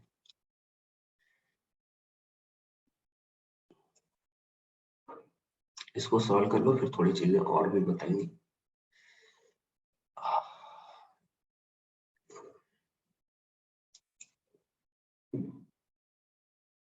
1/4 आ रहा है, ओके देखते हैं। सर इसका मतलब क्या होगा कि मुझे 1 को इंक्लूड नहीं करना, इट मीन CDF के टर्म्स में F1 माइनस की बात आएगी, माइनस मुझे 0 को प्रोबेबिलिटी में रखना है, इट मीन 0 के पहले वाली क्वांटिटी को सब्ट्रैक्ट करनी है, 0 के पहले वाली क्वांटिटी को सब्ट्रैक्ट कर लेनी, 1 माइनस सर इस इंटरवल में और इसके अकॉर्डिंग फंक्शन 1/4 माइनस 0 माइनस 0 से छोटा function 0, finally we are getting 1/4। Answer हो गया ये। देखो हमने ये पढ़ा था कि CDF का डिफरेंशिएशन करते हैं तो PDF मिलता है। अगर आप यहाँ पे डिफरेंशिएशन करोगे तो सर पूरे 0 हो जाएंगे, क्योंकि ये सारे कांस्टेंट नंबर है। मैंने क्या बोला था कि सर ये वाला कॉन्सेप्ट तभी लगता है जब फंक्शन कंटिन्यूअस हो। क्या ये फंक्शन कंटिन्यूअस है? नहीं। 1 माइनस पे 1/4, 1 प्लस पे 1/3 कंटिन्यूअस हुआ क्या? कंटिन्यूअस हुआ क्या ये CDF? नहीं, कंटिन्यूअस नहीं है तो ये वाला फार्मूला नहीं लगेगा। ठीक है, तो इन सब चीजों को ध्यान में रखना है, कभी गलती से डिफरेंशिएट मत कर लेना ऐसे क्वेश्चन में। नो, अब हम लोग बात करते हैं कि सर CDF दिया हुआ हो तो हम उससे एक्सपेक्टेशन कैसे फाइंड आउट करेंगे। CDF दिया हुआ है और एक्सपेक्टेशन फाइंड आउट करना है, जैसे ये वाला क्वेश्चन मैंने सेम रैंडम वेरिएबल x लिया, सेम डेटा रखा है, लेकिन मैंने बोला एक्सपेक्टेशन निकाल कर बताओ एक्सपेक्टेशन क्या होगा। तो एक्सपेक्टेशन का फार्मूला होगा EX इज इक्वल टू, देखो यहाँ पर 0 के पहले सब कुछ 0 है, 0 के पहले क्या सब कुछ 0 है, मतलब मुझे 0 से ये स्टार्ट करना पड़ेगा। मैंने 0 से स्टार्ट किया, कहाँ तक जाना है, कहाँ तक जाना है, ये CDF आपको कहाँ तक जाने के लिए बोल रहा है। यहाँ पे जाने के बाद x greater than equal to 11/3, x greater than equal to 11/3 मतलब 11/3 के बहुत आगे जहां तक जा सकते हो चले जाओ, तो मैं इंफिनिटी तक जा सकता हूँ। जो भी CDF फंक्शन है उसको मैं सब्ट्रैक्ट कर लूंगा 1 में, तो 1 माइनस fx dx, ये फार्मूला बनेगा एक्सपेक्टेशन का। अगर मैं CDF से एक्सपेक्टेशन फाइंड आउट करना चाहता हूं तो CDF से एक्सपेक्टेशन फाइंड आउट करना चाहता हूं तो मैं ये फार्मूला यूज करूं। एग्जांपल के तौर पे थोड़े से समझने की कोशिश करते हैं कि एक एक्सपोनेंशियल डिस्ट्रीब्यूशन फंक्शन है, उसका CDF फंक्शन मुझे अच्छे से याद है। उसका CDF फंक्शन क्या है? 1 minus e raise to minus lambda times x, है ना, यही तो CDF पढ़ा हमने, यही तो CDF पढ़ा हमने, 4x greater than equal to 0। अगर मुझे इससे CDF से एक्सपेक्टेशन फाइंड आउट करना है तो आपने बोला sir 0 to infinity 1 minus that CDF, 1 minus that CDF। अगर मैं 1 माइनस डेट CDF करता हूँ, 1 माइनस डेट CDF करता हूँ तो ये बनेगा e raise to minus lambda x dx, ऐसा। अगर मैं इसका इंटीग्रेशन 0 टू इंफिनिटी के लिए करता हूँ तो सर ये तो 1 आ रहा है, हमारा मीन वैल्यू कितना चाहिए था, इसका मीन वैल्यू तो 1/λ आएगा, हमारा तो मीन वैल्यू 1/λ आना चाहिए। तो ये CDF दिया हुआ है, ये ऐसे कैसे रिजल्ट बना रहा है।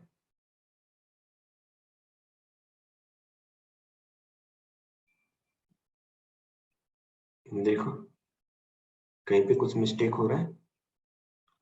0 to infinity 1 minus fx dx, ये fx वाला एक्सपोनेंशियल फंक्शन है 1 minus e raise to minus lambda x. So 1 minus fx 1 minus 1 cancel out, minus minus plus e raised to minus lambda x. नहीं, ये 1 नहीं आएगा इंटीग्रेट करने पे. मैं जबरदस्ती 1 क्यों लिख रहा हूँ? नहीं, इसको इंटीग्रेट करेंगे ना, पहले इंटीग्रेट कर लेते हैं. e raised to minus lambda x upon minus lambda 0 to infinity. जब इंफिनिटी पुट करेंगे तो e raised to minus infinity 0 बनेगा, 0 बनेगा, है ना. तो फर्स्ट टर्म 0 आ गया, माइनस माइनस प्लस, और जब 0 पुट करोगे e रेज टू 0 1, तो ये लैम्डा 1 बाई लैम्डा. हमने पढ़ा था कि एक्सपोनेंशियल डिस्ट्रीब्यूशन फंक्शन जो होते हैं उसके लिए जो मीन वैल्यू होता है वो 1 बाई लैम्डा के इक्वल होता है. हमने ऐसा ही तो पढ़ा था, एक्सपेक्टेशन निकाला था ना, यही तो निकल कर आया था. ये फार्मूला हम लोग यूज करेंगे सीडीएफ अगर दिया हुआ होगा तो मीन वैल्यूज निकालने के लिए. ये रहा सीडीएफ. आप जल्दी से इस दिए हुए फंक्शन का मुझे एक्सपेक्टेशन बता दो, क्योंकि इस फार्मूले के अलावा सॉल्व करना काफी मुश्किल वाली बात है, क्योंकि कंटिन्यूअस फंक्शन है और कंटिन्यूअस फंक्शन से सीडीएफ टू पीडीएफ निकालना थोड़ा टिपिकल जॉब हो जाएगा.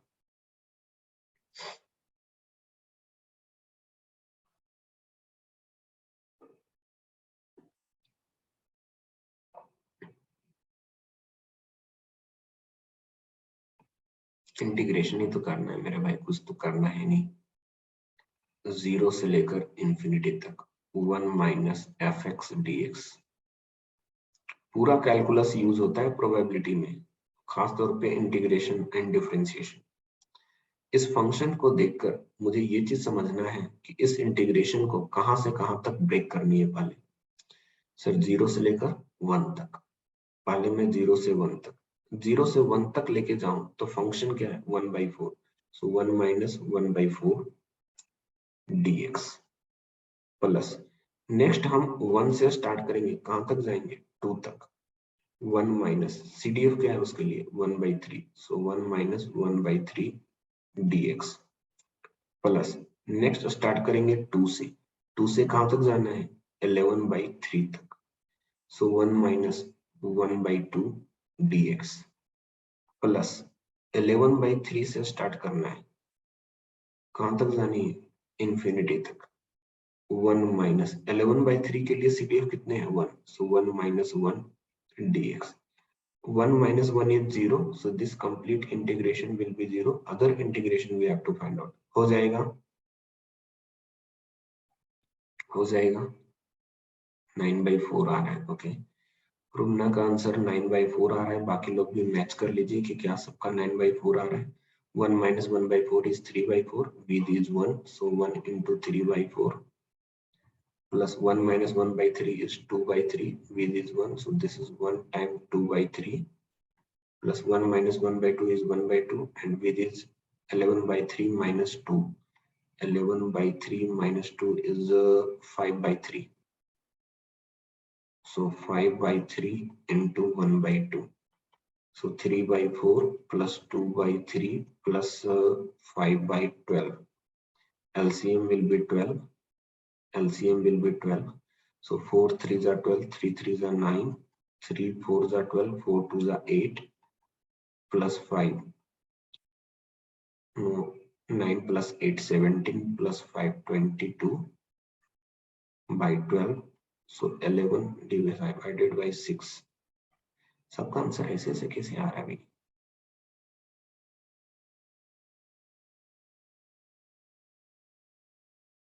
ओके, 11 डिवाइड 5 डिवाइडेड बाय 6 का होगा.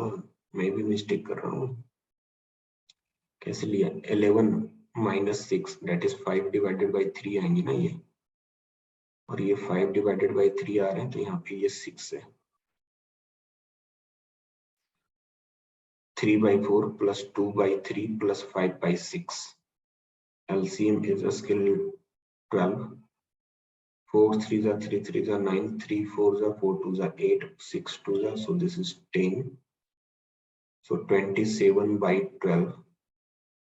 9 3s are and 4 3s are. Yeah. 9/4. 9/4. Yeah. So 27 by 12, that is 9 divided by 4, 9 net. आगे आप सबका चलो कम्युलेटिव फंक्शंस ये सब हमने कर लिया। अब थोड़े ग्राफ पे फोकस करते हैं, ठीक है? ये तो चीजें होंगी, थोड़ा ग्राफ पे फोकस करते हैं।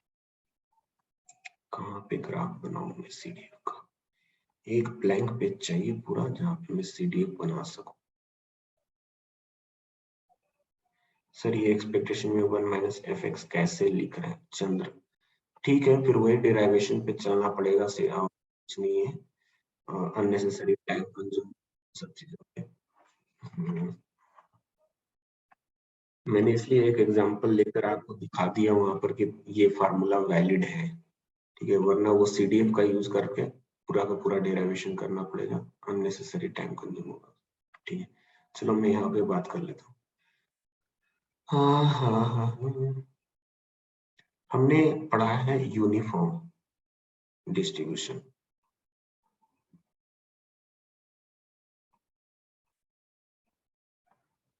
और यूनिफॉर्म डिस्ट्रीब्यूशन में हमने उसके पीडीएफ पढ़े। उसके जो पीडीएफ होते हैं वो 1 by b minus a for a is less than equal to x is less than equal to b होता है, ये पीडीएफ है। हमने सीडीएफ पढ़ा है इसका। CDF is what? Capital F(x(x) is equal to x minus a upon b minus a for a is less than equal to x is less than equal to b। इसका graph बना सकते हैं, first वाले PDF का graph बना सकते हैं, x axis है, वाई एक्सिस है। Sir this is valid in between a to b, तो मैं किसी ए से स्टार्ट करूं, किसी बी तक जाऊं, ये ए है और ये बी है। मैं ये कांस्टेंट ग्राफ बना लिया, ये मैंने कांस्टेंट ग्राफ बना लिया। तो ये जो रेड कलर वाली लाइन है ये पीडीएफ की लाइन है, पीडीएफ की लाइन। अब मैं सीडीएफ फाइंड आउट करना चाहता हूँ कि सीडीएफ क्या आएगा, सीडीएफ का ग्राफ कैसा आएगा। अगर मैं इसमें पहले तो ये बताओ कि क्या ये लीनियर इक्वेशन है, क्या ये लीनियर इक्वेशन है? ऑब्जर्व करो, क्या यह स्ट्रेट लाइन का इक्वेशन है, y is equal to something? Yes. तो इसका जो ग्राफ बनेगा वो लाइन बनेगा, इसका जो ग्राफ बनेगा वो लाइन बनेगा। ओके, लाइन बन जाएगा सर। ओके, अब मुझे सीडीएफ फाइंड आउट करनी है। तो सर सीडीएफ के अकॉर्डिंग अगर मैं जाऊं, सीडीएफ के अकॉर्डिंग जाऊं तो मुझे different x and y axis लेना पड़ेगा। यहाँ पे एक्स एंड वाई एक्सिस लिया। अगर मैं ए पे वैल्यू पूछूं तो ए पे वैल्यू कितनी सेम है, देखो यहाँ पे मैं ए लिख के आ रहा हूं और यहाँ पे मैं बी लिख के आ रहा हूं, ये बी है। ए पे सीडीएफ की वैल्यू कितनी? सर ए पे सीडीएफ की वैल्यू 0। बी पे सीडीएफ की वैल्यू कितनी? सर बी पे सीडीएफ की वैल्यू 1। बी पे सीडीएफ की वैल्यू 1। तो यहाँ पर मैं एक हॉरिजॉन्टल लाइन बनाऊंगा, मैं बोलूंगा यहाँ पे 1 है।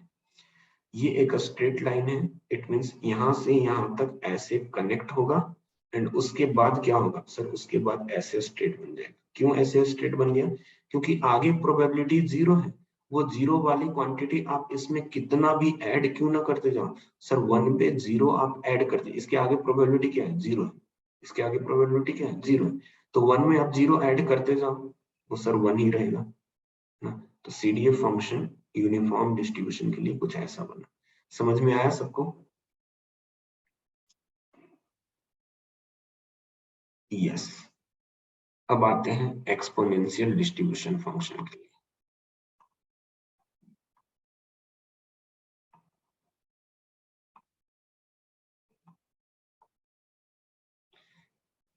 एक्सपोनेंशियल डिस्ट्रीब्यूशन फंक्शन के लिए जो प्रोबेबिलिटी डेंसिटी फंक्शन है एफ एक्स एक्स पीडीएफ,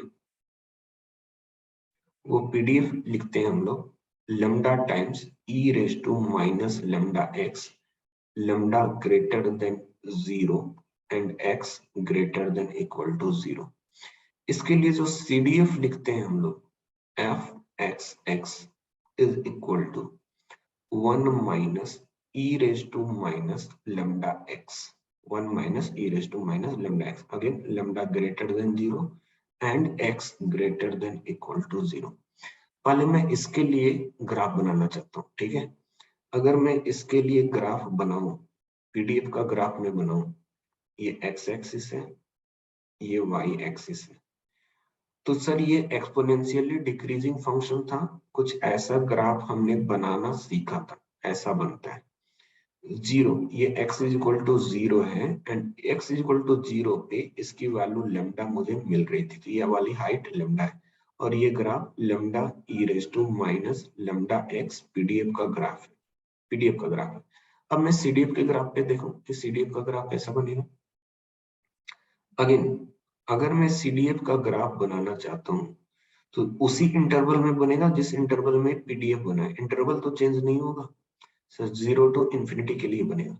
0 पे इस सीडीएफ की वैल्यू कितनी है, 0 पे सीडीएफ की वैल्यू कितनी है सर, इंटरवल का लेफ्ट एंड 0 पे सीडीएफ 0 हो जाएगा सर। 0 से स्टार्ट होगा, 0 से स्टार्ट होगा, कहां तक जाएगा ये, मैक्सिमम क्या हो सकता है सीडीएफ की वैल्यू, सीडीएफ की मैक्सिमम वैल्यू क्या हो सकती है सर, इंफिनिटी पुट कर लो, ई रेज टू माइनस इंफिनिटी 0, तो सीडीएफ की मैक्सिमम वैल्यू 1 हो जाएगी। यहाँ पर भी देखो सीडीएफ मैक्सिमम 1 था, यहाँ पे भी सीडीएफ मैक्सिमम 1 है और ये सर एक्सपोनेंशियल फंक्शन है और ये इंक्रीजिंग है या डिक्रीजिंग है, दिस इज इंक्रीजिंग और डिक्रीजिंग, तो मैं डिफरेंशिएट करके चेक कर सकता हूँ इंक्रीजिंग है या डिक्रीजिंग। 1 का डिफरेंशिएशन 0 और इसका डिफरेंशिएशन करोगे lambda e raise to minus lambda x बनेगा and this is always greater than 0, तो इंक्रीजिंग फंक्शन है। ग्राफ जो बनेगा कुछ ऐसा बनेगा, ऐसा बन जाएगा।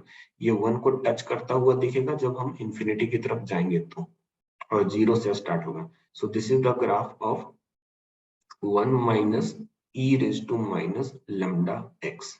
तो समटाइम्स सीडीएफ का ग्राफ पूछ देता है, तो सीडीएफ का ग्राफ अपने को ध्यान में रखना है, ठीक है। अब नॉर्मल का भी बना लेते हैं क्योंकि 3 इंपॉर्टेंट है अपने के लिए। Normal distribution function,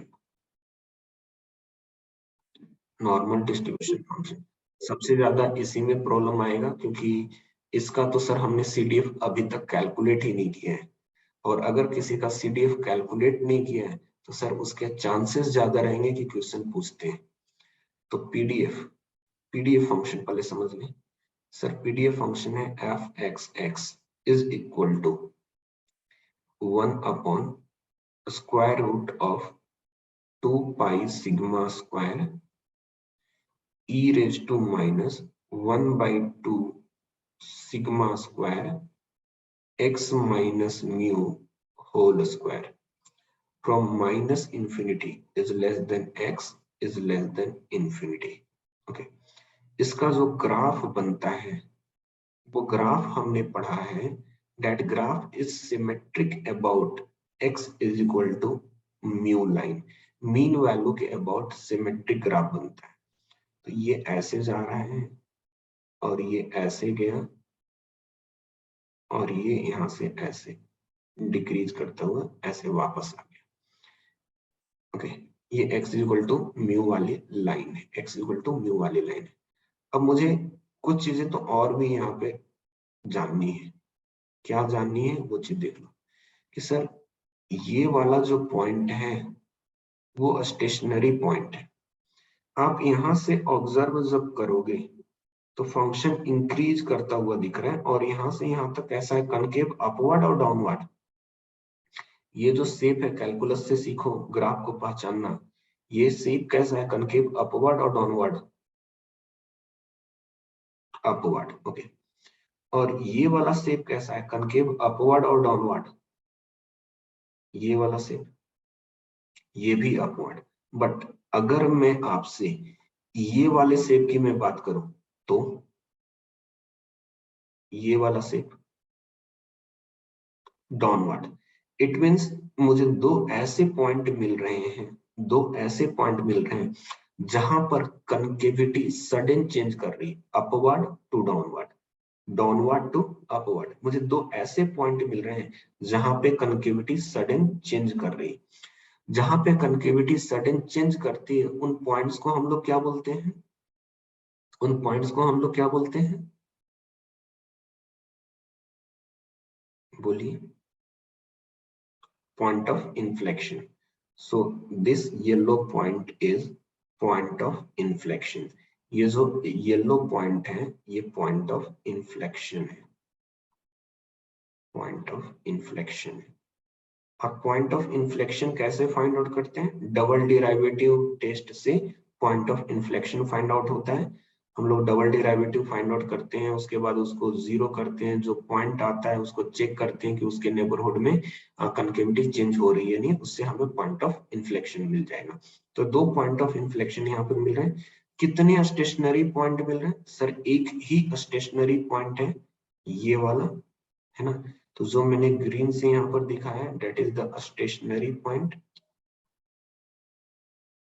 stationary point.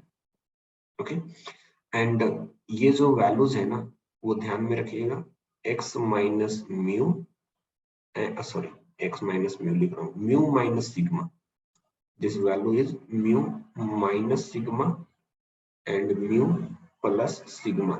जब डबल डिफरेंशिएशन करके चेक करोगे तो ये जो पॉइंट ऑफ इन्फ्लेक्शन आएगा वो दो पॉइंट ऑफ इन्फ्लेक्शन आएंगे, एक म्यू माइनस सिग्मा एंड एक दूसरा पॉइंट ऑफ इन्फ्लेक्शन आ जाएगा mu plus sigma. These are two point of inflection. That's why वहां पर हम 68.2% वाले पढ़ रहे थे, वो इसी के कारण पढ़ रहे थे कि इसके बाद कर्व की प्रॉपर्टी जो है ना सडन चेंज करती है इस इंटरवल में, इसीलिए हम इस इंटरवल को पढ़ रहे थे, वरना इस इंटरवल को पढ़ने की कोई जरूरत नहीं थी।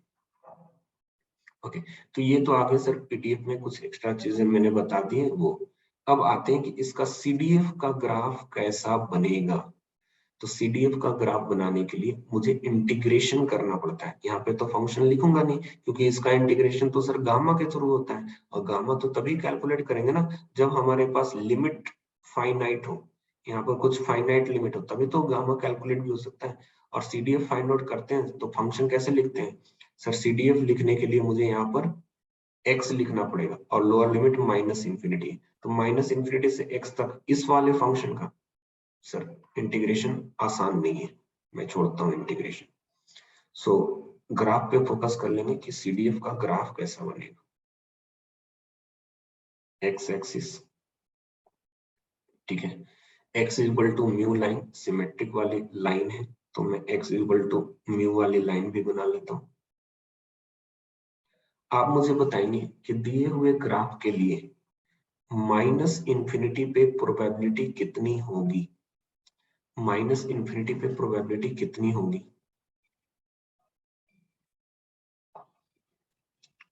0। ओके, अगर मैं x is equal to mu तक प्रोबेबिलिटी को ऐड करते जाऊं तो वो प्रोबेबिलिटी कितना निकल कर आएगा? x is equal to mu तक अगर प्रोबेबिलिटी को ऐड करते जाऊं तो ये प्रोबेबिलिटी कितना आएगा? 0.5। एंड यही अगर इंफिनिटी पे जाकर ऐड करो तो ये इंफिनिटी पर कितनी वैल्यू देगा? 1। तो सर सीडीएफ का कर्व बनाने के लिए एक चीज तो हमेशा हमें ध्यान में रखना है कि मुझे एक अपर बाउंड्री प्रोवाइड कर ही देनी है, मुझे एक अपर बाउंड्री प्रोवाइड कर ही देनी है जो 1 की हो। जब भी सीडीएफ की बात होगी तो मैं एक अपर बाउंड्री तो प्रोवाइड कर ही दूंगा जो 1 के इक्वल होगा। तो मैं यहाँ पर लिख लेता हूँ कि ये जो लाइन है वो 1 है। ओके, और मुझे ये भी जरूरत पड़ी कि 0.5 आ रहा है म्यू पे, म्यू पे कितनी वैल्यू है? 0.5 है, तो ये वाला पॉइंट जो हो गया वो 0.5 की वैल्यू हो गई।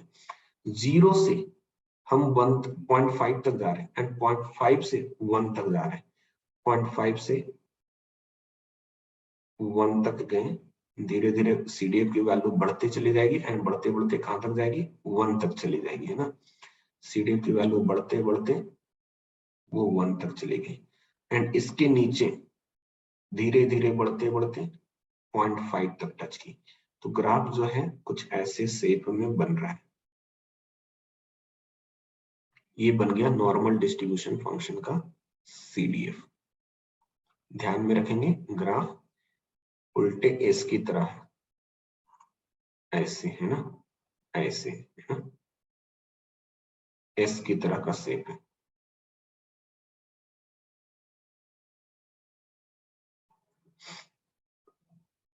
क्लियर हो गया सबको? उल्टे नहीं, सीधे एस की तरह है, उल्टा काम हो रही है। सीधा ऐसे ही ऐसा होता है ना, उल्टा करेंगे तो ऐसा बन जाएगा, सीधे एस की तरह। तो ये सब ग्राफ को आपको ध्यान में रखना है, क्वेश्चन कभी भी ग्राफ बेस्ड पे पूछे जा सकते हैं। तो ये हो गए सर अपने काम, सीडीएफ वगैरह से रिलेटेड जितने भी टाइप थे, कॉन्सेप्ट थे, वो सारे मैंने बताए। अब यहाँ पर आ जाते हैं, थोड़ी सी कॉन्सेप्ट और दे देते हैं। जैसे मैंने यहाँ पर बोला है x1 and x2 are random variable both following any p type of distribution। कोई p टाइप ऑफ डिस्ट्रीब्यूशन को फॉलो कर रहा है, तो मैंने बोला कि z is equal to x1 plus x2 जो होगा वो किस डिस्ट्रीब्यूशन को फॉलो करेगा, वो किस डिस्ट्रीब्यूशन को फॉलो करेगा। तो मैं बोलूंगा कि ये जो होंगे, ये जो होंगे, अगर डायरेक्टली मुझसे पूछ दिया तो मैं बोलूंगा कि ये मिक्स टाइप का डिस्ट्रीब्यूशन फॉलो कर रहा है। मिक्स टाइप मतलब सर कुछ भी हो सकता है, वो ये पी टाइप है x1 और x2, लेकिन जो z बनेगा x1 प्लस x2 वो कुछ भी हो सकता है। अरे यहाँ पे प्लस क्यों लिखा है मैंने, माइनस होना चाहिए I think.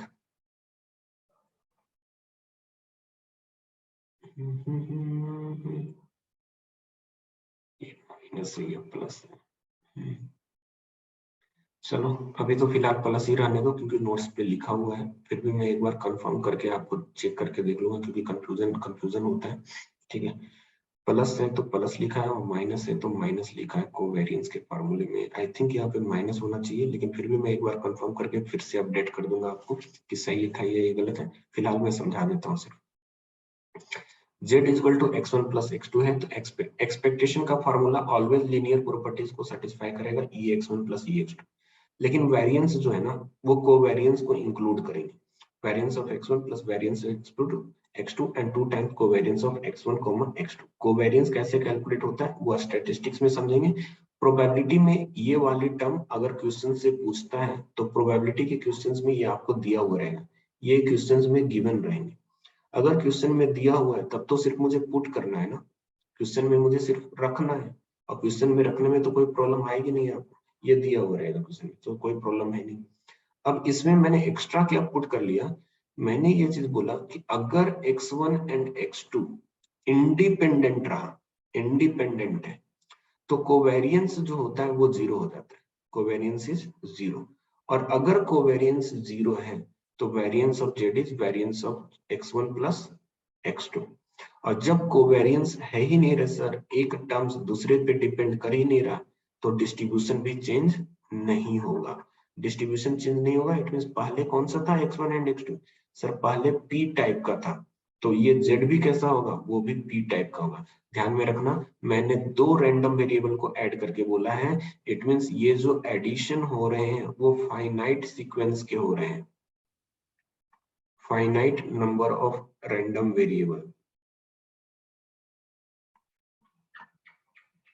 Finite number of random variable. क्योंकि आपने याद करो कि बाइनोमियल में मैंने आपको पढ़ाया कि बाइनोमियल n, p है, और ऐसे बहुत सारे रैंडम वेरिएबल इवेंट वाले थे, उनको जब मैंने इनफाइनाइटली मीनी रख लिया था तो वो कैसे बना रहे थे, सब नॉर्मल में कन्वर्ट हो जा रहे थे, नॉर्मल में कन्वर्ट हो रहे थे ना। जब n की वैल्यू इन्फिनिटी मैंने बोली थी तो यही रैंडम वेरिएबल नॉर्मल बन रहा था म्यू कॉमा सिग्मा के लिए, जहां पर म्यू क्या था, एनपी था, और सिग्मा क्या था, square root of NP q थे। ठीक है, तो ये जो मैं कॉन्सेप्ट दे रहा हूँ वो किसके लिए दे रहा हूँ, फाइनाइट सीक्वेंस के लिए दे रहा हूँ। अगर इनफाइनाइट होगा तो वो चेंज कर सकता है, मुझे कोई प्रॉब्लम नहीं है, और वो उसका अप्रोक्सीमेटेड वर्जन होगा, और यहाँ पर सेम वर्जन है ना। माइनस वाला के लिए भी सेम, अगर माइनस साइन है तब तो यहाँ पर माइनस आएगा, लेकिन वेरिएंस वाले केस में क्या होता है सर, निगेटिव पॉजिटिव में कन्वर्ट हो जाता है। इसका कोफिशिएंट कितना, -1, -1 का स्क्वायर कितना सर 1, तो plus variance of x2। Minus है, मैंने यहाँ पर माइनस लिखा है, मैंने वही बोला कंफर्म कर लूंगा और कोई नहीं। जब तक इंडिपेंडेंट नहीं दिया हो तब तक मैं बोलूंगा कि मिक्स टाइप का डिस्ट्रीब्यूशन हो सकता है, मतलब कोई दूसरा भी हो सकता है। लेकिन अगर इंडिपेंडेंट हुआ तो मैं बोलूंगा कि कोवेरियंस 0 होगा, और कोवेरियंस 0 होगा तो वो सेम टाइप ऑफ डिस्ट्रीब्यूशंस को बनाएगा। 2021 और 22 में ऐसे क्वेश्चंस पूछे गए थे, और अनफॉर्चुनेटली क्वेश्चंस बनाने वाले को ये समझ में नहीं आया कि वो क्या पूछ रहा है। उसने ऑप्शंस रखते इस टाइम पे ऐसे ऑप्शंस रखे कि कोई भी ऑप्शन सही नहीं होगा, कोई भी ऑप्शन सही नहीं होगा, मतलब क्वेश्चन बोनस में चला गया, वरना क्वेश्चन काफी अच्छा था, क्वेश्चन बोनस में चला गया। कोवेरियंस निकालने का फार्मूला एक्सपेक्टेशन के टर्म में, covariance of x1, x2 is equal to expectation of x1, x2 minus expectation of x1 into expectation of x2। अगर x1, x2 इंडिपेंडेंट होते हैं तो expectation of x1 time x2 expectation of x1 into expectation of x2 हो जाता है। अगर independent रहा तो, अगर इंडिपेंडेंट रहा तो ये वाली क्वांटिटी इसके इक्वल हो जाती है। तो यहाँ पर जब पुट करोगे तो कोवेरियंस कितना हो जाएगा, 0 हो जाएगा। इसी के कारण कोवेरियंस ऑफ x1, x2 जो हो जाता है वो 0 हो जाता है, क्योंकि ये इसके इक्वल आता है। यहाँ पे पुट करोगे दोनों कैंसिल आउट हो जाएगा, कोवेरियंस 0 आ जाएगा। देखो इस क्वेश्चन पे आओ, मैकेनिकल 2018 का क्वेश्चन है।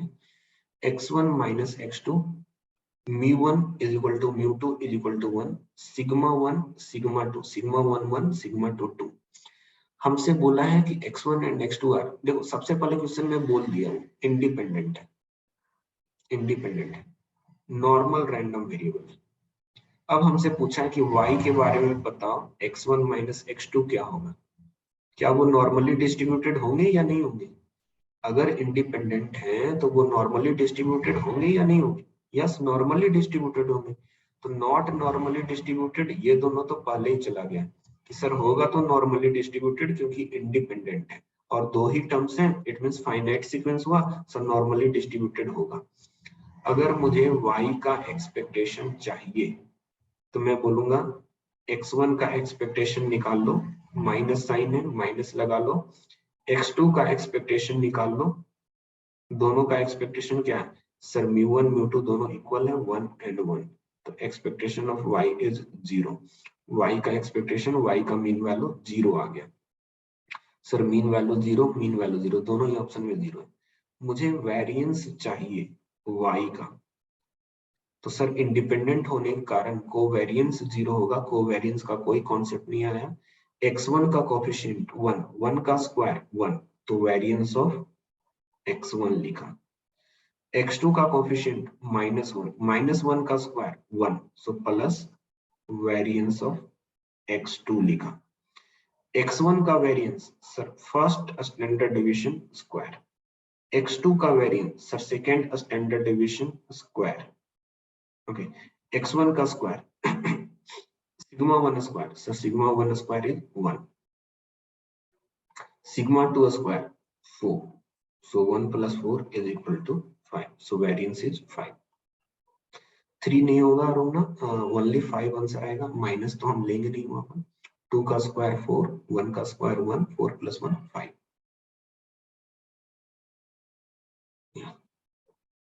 ना ये क्वेश्चंस पढ़ा, इसी में पूछा गया क्वेश्चन से सेम कॉन्सेप्ट पे 2018 में, सेम कॉन्सेप्ट पे 2018 में क्वेश्चन पूछा है।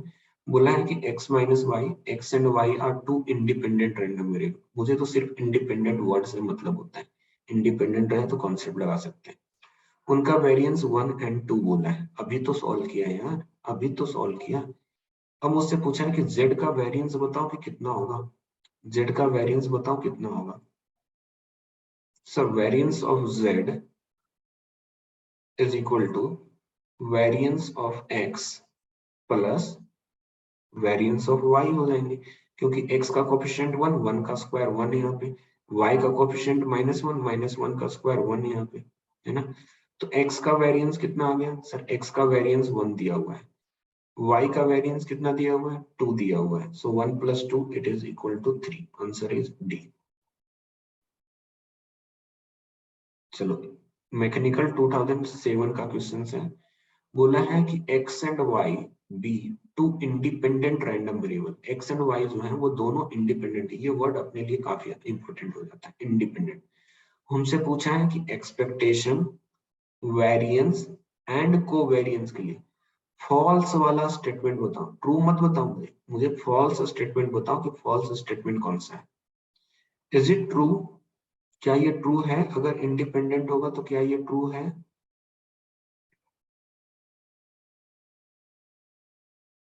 Yes, this is a true statement. क्या ये भी ट्रू है कोवेरिएंस 0 होगा? अगर इंडिपेंडेंट है तो कोवेरिएंस 0 होगा। Yes sir, this is also true. Variance of x plus y is variance of x plus variance of y. Yes, it is also true. But what about this? ये क्यों true नहीं है? अगर मैं बोलूं कि इंडिपेंडेंट है x एंड y, अगर x एंड y इंडिपेंडेंट है तो x square y square independent होगा या नहीं होगा? x एंड y इंडिपेंडेंट है तो x square and y square independent होगा या नहीं होगा? अगर मैं उसको इंडिपेंडेंट ले लेता हूं तो मैं लिखूंगा E X square and E Y square. लेकिन सर यहाँ पर ई एक्स का whole square and E Y का होल स्क्वायर है, E X square E Y square नहीं है। ऐसा होना चाहिए, लेकिन दिया हुआ क्या ई एक्स। क्या ये दोनों इक्वल होता है? E X square and E X का होल स्क्वायर, क्या दोनों इक्वल होते हैं? दोनों इक्वल होते हैं? नहीं सर, दोनों इक्वल नहीं होते हैं। अगर दोनों इक्वल नहीं है, इट मींस ये वाला स्टेटमेंट क्या हो गया sir? This statement is false. यह स्टेटमेंट फॉल्स है। फॉल्स पूछा था, answer is D. Answer is D. या सो कितने लोगों को लैप्लास आता है? बेसिक लैप्लास आता है sir? A option please. Okay, A option पे वापस आते हैं अपन। E X Y is equal to E X into E Y. देखो ऊपर, ऊपर देखो, थ्योरी में करा रखा है। अगर x1 एंड x2 दोनों इंडिपेंडेंट हो तो x1 x2 like probability p x1 x2 probability multiple हो जाती है, उसी तरीके से e x1 x2 expectation multiple में आ जाता है। एक्सपेक्टेशन मल्टीपल में आ जाता है। रिकेश, यस। लैप्लास पता है सबको? लैप्लास पता है सबको? नो। कन्वोल्यूशन पता है सबको? कन्वोल्यूशन पता है सबको? कन्वोल्यूशन क्या होता है? नो, ठीक है चलो।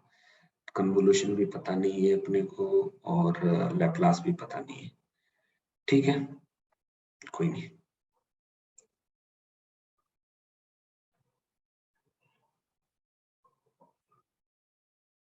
एक आईएएस में क्वेश्चन पूछा था ये वाला,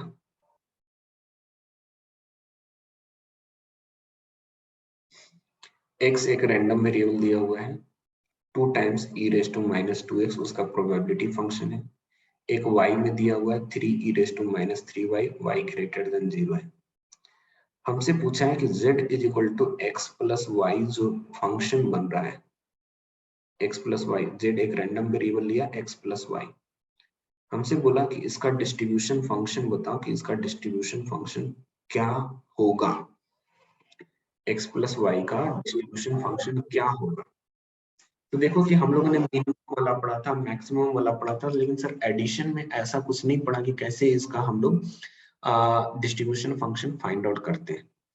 तो इसके लिए जो कॉन्सेप्ट है, थ्योरी है, वो थ्योरी क्या कहता है कि z is equal to x plus Y जो डिस्ट्रीब्यूशन फंक्शन है, इसका अगर मुझे probability density function find out करना हो तो वो प्रोबेबिलिटी डेंसिटी फंक्शन मुझे कन्वोल्यूशन करने से मिलेगा दोनों ही function x and F X and F Y का। अब ये कन्वोल्यूशन का मतलब क्या होता है वो मैं समझा रहा हूँ। इस कन्वोल्यूशन का मतलब ये हुआ कि मुझे इंटीग्रेशन करने हैं, मुझे इंटीग्रेशन करने हैं 0 टू किसी टी के लिए जो फर्स्ट फंक्शन है उस फंक्शन को वैसे ही लिख लीजिए, और जो सेकेंड फंक्शन है उस फंक्शन को y माइनस ये वेरिएबल t लिख लीजिए, dt।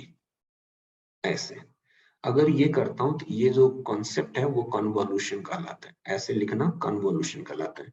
मैकेनिकल सिविल के हो इसलिए कन्वोल्यूशन नहीं पता होगा, क्योंकि convolution is a concept of electronics and communication, और इलेक्ट्रॉनिक्स इलेक्ट्रिकल ये सब का कॉन्सेप्ट है ये, इसलिए कन्वोल्यूशन आप लोग को शायद ना पता हो, लेकिन लैप्लास तो पता हो।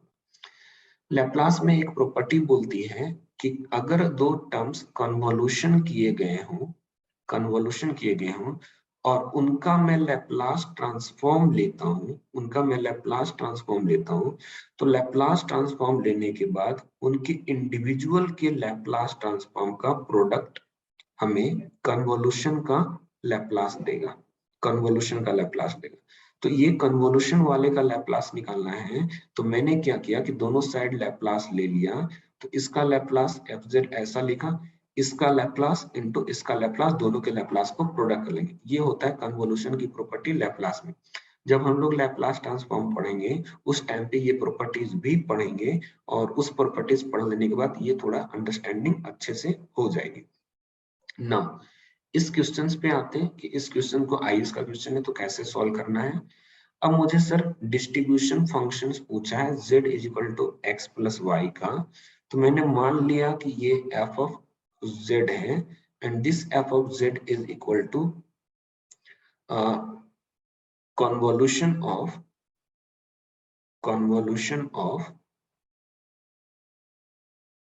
fx function and fy function, इन दोनों का कन्वोल्यूशन। ओके, आपको ये चीज पता होना चाहिए कि what is the Laplace transform of e raise to at।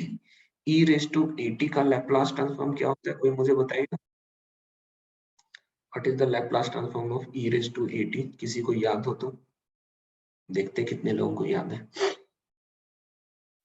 e raise to at का लैप्लास ट्रांसफॉर्म नहीं, 1 बाई s माइनस a, चलो रिकेश को याद है। Laplace transform of e raise to at is 1 by s minus a। Okay, तो मैं जब दोनों में साइड में लैप्लास ले रहा हूं तो मैं कुछ ऐसा लिख रहा हूं, Laplace transform of f of z, convolution वाली प्रॉपर्टी अप्लाई कर रहे हैं, Laplace transform of f of x times Laplace transform of f of y, है ना। तो f ऑफ x ये वाला फंक्शन है, इसका लैप्लास लेंगे सर, 2 तो मल्टीपल में है, 2 वैसे ही रहने दो, और इसका लैप्लास ले लेंगे तो 1 बाई s प्लस 2 आ जाएगा इनटू y वाले का लैप्लास ले लेते हैं, इसका लैप्लास ले लेंगे तो सर 3 अपॉन s प्लस 3 आ जाएगा। It mean this is nothing but 2 into 3 that is 6 divided by s plus 2 times s plus 3। यहां तक किसी को कोई डाउट है? Laplace transform of f of z जो हमने लिखा है, यहां तक किसी को कोई डाउट है? सिर्फ थ्योरी को फॉलो किया और कुछ नहीं। अगर सर मुझे इनवर्स लैप्लास लेना है, लैप्लास इनवर्स लेना है, तो मुझे f ऑफ z मिल जाएगा, लेकिन इनवर्स लैप्लास मुझे तब मिलेगा जब मैं इसको रेशनलाइज करके अलग अलग करूं। तो मैं इसको पहले रेशनलाइज कर रहा हूं, मैंने यहाँ पर 6 लिखा, 1 by s plus 2 minus 1 by s plus 3। जरा चेक करो कि क्या ये वाला टर्म और ये वाला टर्म दोनों सेम है। मैं इन दोनों का एलसीएम लूंगा तो s plus 2 s plus 3 LCM आएंगे, यहाँ पर s प्लस 3 मिलेगा और यहाँ पर s प्लस 2 मिलेगा। सो s प्लस 3 में अगर s प्लस 2 को सब्ट्रैक्ट कर लें तो 1 मिलेगा। Yes, both of them are same. अब मैं दोनों में लैप्लास इनवर्स ले रहा हूँ। जब मैं लैप्लास इनवर्स ले रहा हूँ तो मुझे इसका ये तो 6 लिखा हुआ है, मुझे इसका लैप्लास इनवर्स करना है। ये किसका लैप्लास होगा sir? Obviously e raise to minus 2x का लैप्लास ऐसा मिलेगा, और ये किसका लैप्लास होगा sir? e raise to minus 3x का लैप्लास होगा। हम वेरिएबल कौन सा यूज कर रहे हैं? z, तो मैं यहाँ पर z के टर्म्स में लिखूंगा। So e raise to minus 2z minus e raise to minus 3z, ये आ गया, where z is greater than equal to 0. So this is the probability density function for z is equal to x plus y. x plus y का ये density function आया है। Clear हो गया सबको? Laplace के यूज से फाइंड आउट होगा, दूसरा कोई तरीका नहीं होगा, क्योंकि कन्वोल्यूशन करना बहुत ही टिपिकल टास्क हो जाएगा, वो भी एक्सपोनेंशियल फंक्शन में। इसलिए हम लोग डिफरेंट डिफरेंट मैथमेटिक कॉन्सेप्ट पढ़ते हैं ताकि क्वेश्चंस को आसानी से सॉल्व किया जा सके। गेट के एग्जाम्स में अगर दोबारा आ जाए ऐसा क्वेश्चन तो आपको सिर्फ इतना ध्यान में रखना है, यहाँ पे जो नंबर्स है और यहाँ पे जो नंबर्स है दोनों मल्टीपल हो गए, देख लो, है ना, दोनों नंबर क्या हो गए, मल्टीपल हो गए। इन दोनों में से जो छोटा वाला नंबर है -2 टाइप, वो देखो पहले है, जो बड़ा वाला नंबर वाला है वो बाद में, बस आंसर उतने से ही समझ में आ जाएगा। क्योंकि ऐसे कॉन्सेप्ट के क्वेश्चंस अगर गेट में आए तो जो आईएएस में आया था बिल्कुल हूबहू वो रिपीट कर जाएगा गेट में, गेट में चेंज नहीं करेगा, वो यहाँ की क्वांटिटी चेंज कर सकता है, 2 की जगह 3 लिख दिया, 3 की जगह 5 लिख दिया, उससे ज्यादा चेंज नहीं करेगा अगर रिपीट करेगा तो गेट में। आईएएस और गेट में रिपीट करते हैं तो ऐसा ही कुछ होता है। तो कॉन्सेप्ट अगर याद नहीं है तो कम से कम इतना तो मतलब सेंस में आ जाना चाहिए कि क्या हुआ था सर, दोनों नंबर मल्टीपल में हुए थे, एक यहाँ पर आया था दूसरा यहाँ पर आया था, बस इतना ध्यान में हो सकता है तो बन जाएगा। Now next topic is joint distribution of discrete random variable. कल स्टार्ट करेंगे, ठीक है, ज्वाइंट ठीक है, कल ही करते हैं क्योंकि अभी बहुत सारे क्वेश्चंस हैं, कंडीशनल वगैरह भी है, आज तो फिनिश करने से रहे, आज अगर फिनिश हो जाता तो मैं कर भी लेता कि चलो एक्सटेंड करके थोड़ा कर लेते, अभी तो तुरंत फिनिश हो नहीं पाएगा तो कल करते हैं। कल प्रोबेबिलिटी श्योरली खत्म हो जाएगा। प्रोबेबिलिटी के बाद क्या पढ़ा दूं, लैप्लास कर लेना है, फोरियर कर लेना है, न्यूमेरिकल एनालिसिस, न्यूमेरिकल मेथड करना है, क्या करना है लैप्लास के बाद, सॉरी प्रोबेबिलिटी के बाद क्या करना है, एक लैप्लास बचा है, फोरियर बचा है, न्यूमेरिकल मेथड बचा है, ये 3 टॉपिक बचे ना अपने पास। स्टैटिस्टिक्स बचा है, कौन सा करना है पहले ये बता दो, statistics, Laplace, Fourier, numerical, complex बचा है, okay. One day, statistics 2 days, 1 days, numerical में टाइम लगेगा, कॉम्प्लेक्स में टाइम लगेगा थोड़ा, 4-5 दिन लग जाएंगे, हाँ अभी है, टाइम है अपने पास, इस महीने में तो खत्म हो ही जाएगा। कौन सा करना है, कॉम्प्लेक्स करना है आपको? सिविल में कॉम्प्लेक्स नहीं है मेरे भाई, सिविल में कॉम्प्लेक्स नहीं है, इसलिए मैं कॉम्प्लेक्स को सबसे लास्ट में सोच रहा हूँ करने के लिए। लैप्लास करना है, मुझे लगता है स्टैटिस्टिक्स कर लो क्योंकि प्रोबेबिलिटी एंड स्टैटिस्टिक्स दोनों टच में रहेगा। स्टैटिस्टिक्स कर लो, उसके बाद लैप्लास कर लो, फोरियर कर लो, लैप्लास फोरियर कर लो, एक एक दिन में खत्म हो जाएगा, तो आपको लगेगा कि जस्ट सर 2 ही चैप्टर बचा है, ठीक है। तो स्टैटिस्टिक्स फिनिश करके लैप्लास एंड फोरियर कर लो, उसके बाद न्यूमेरिकल मेथड पे चले जाना एंड लास्ट में फिर कॉम्प्लेक्स कर लेना, ठीक है। So most of the part फिर लगेगा कि खत्म हो चुका है, ठीक है। सो कल करते हैं ना स्टैट्स देन न्यूमेरिकल, ठीक है। चलो स्टैट्स के बाद न्यूमेरिकल कर लेते हैं, लैप्लास एंड फोरियर नहीं करते, न्यूमेरिकल कर लेते हैं, ठीक है, न्यूमेरिकल मेथड कर लेते हैं फिर। चलो ठीक है, कल मिलते हैं फिर।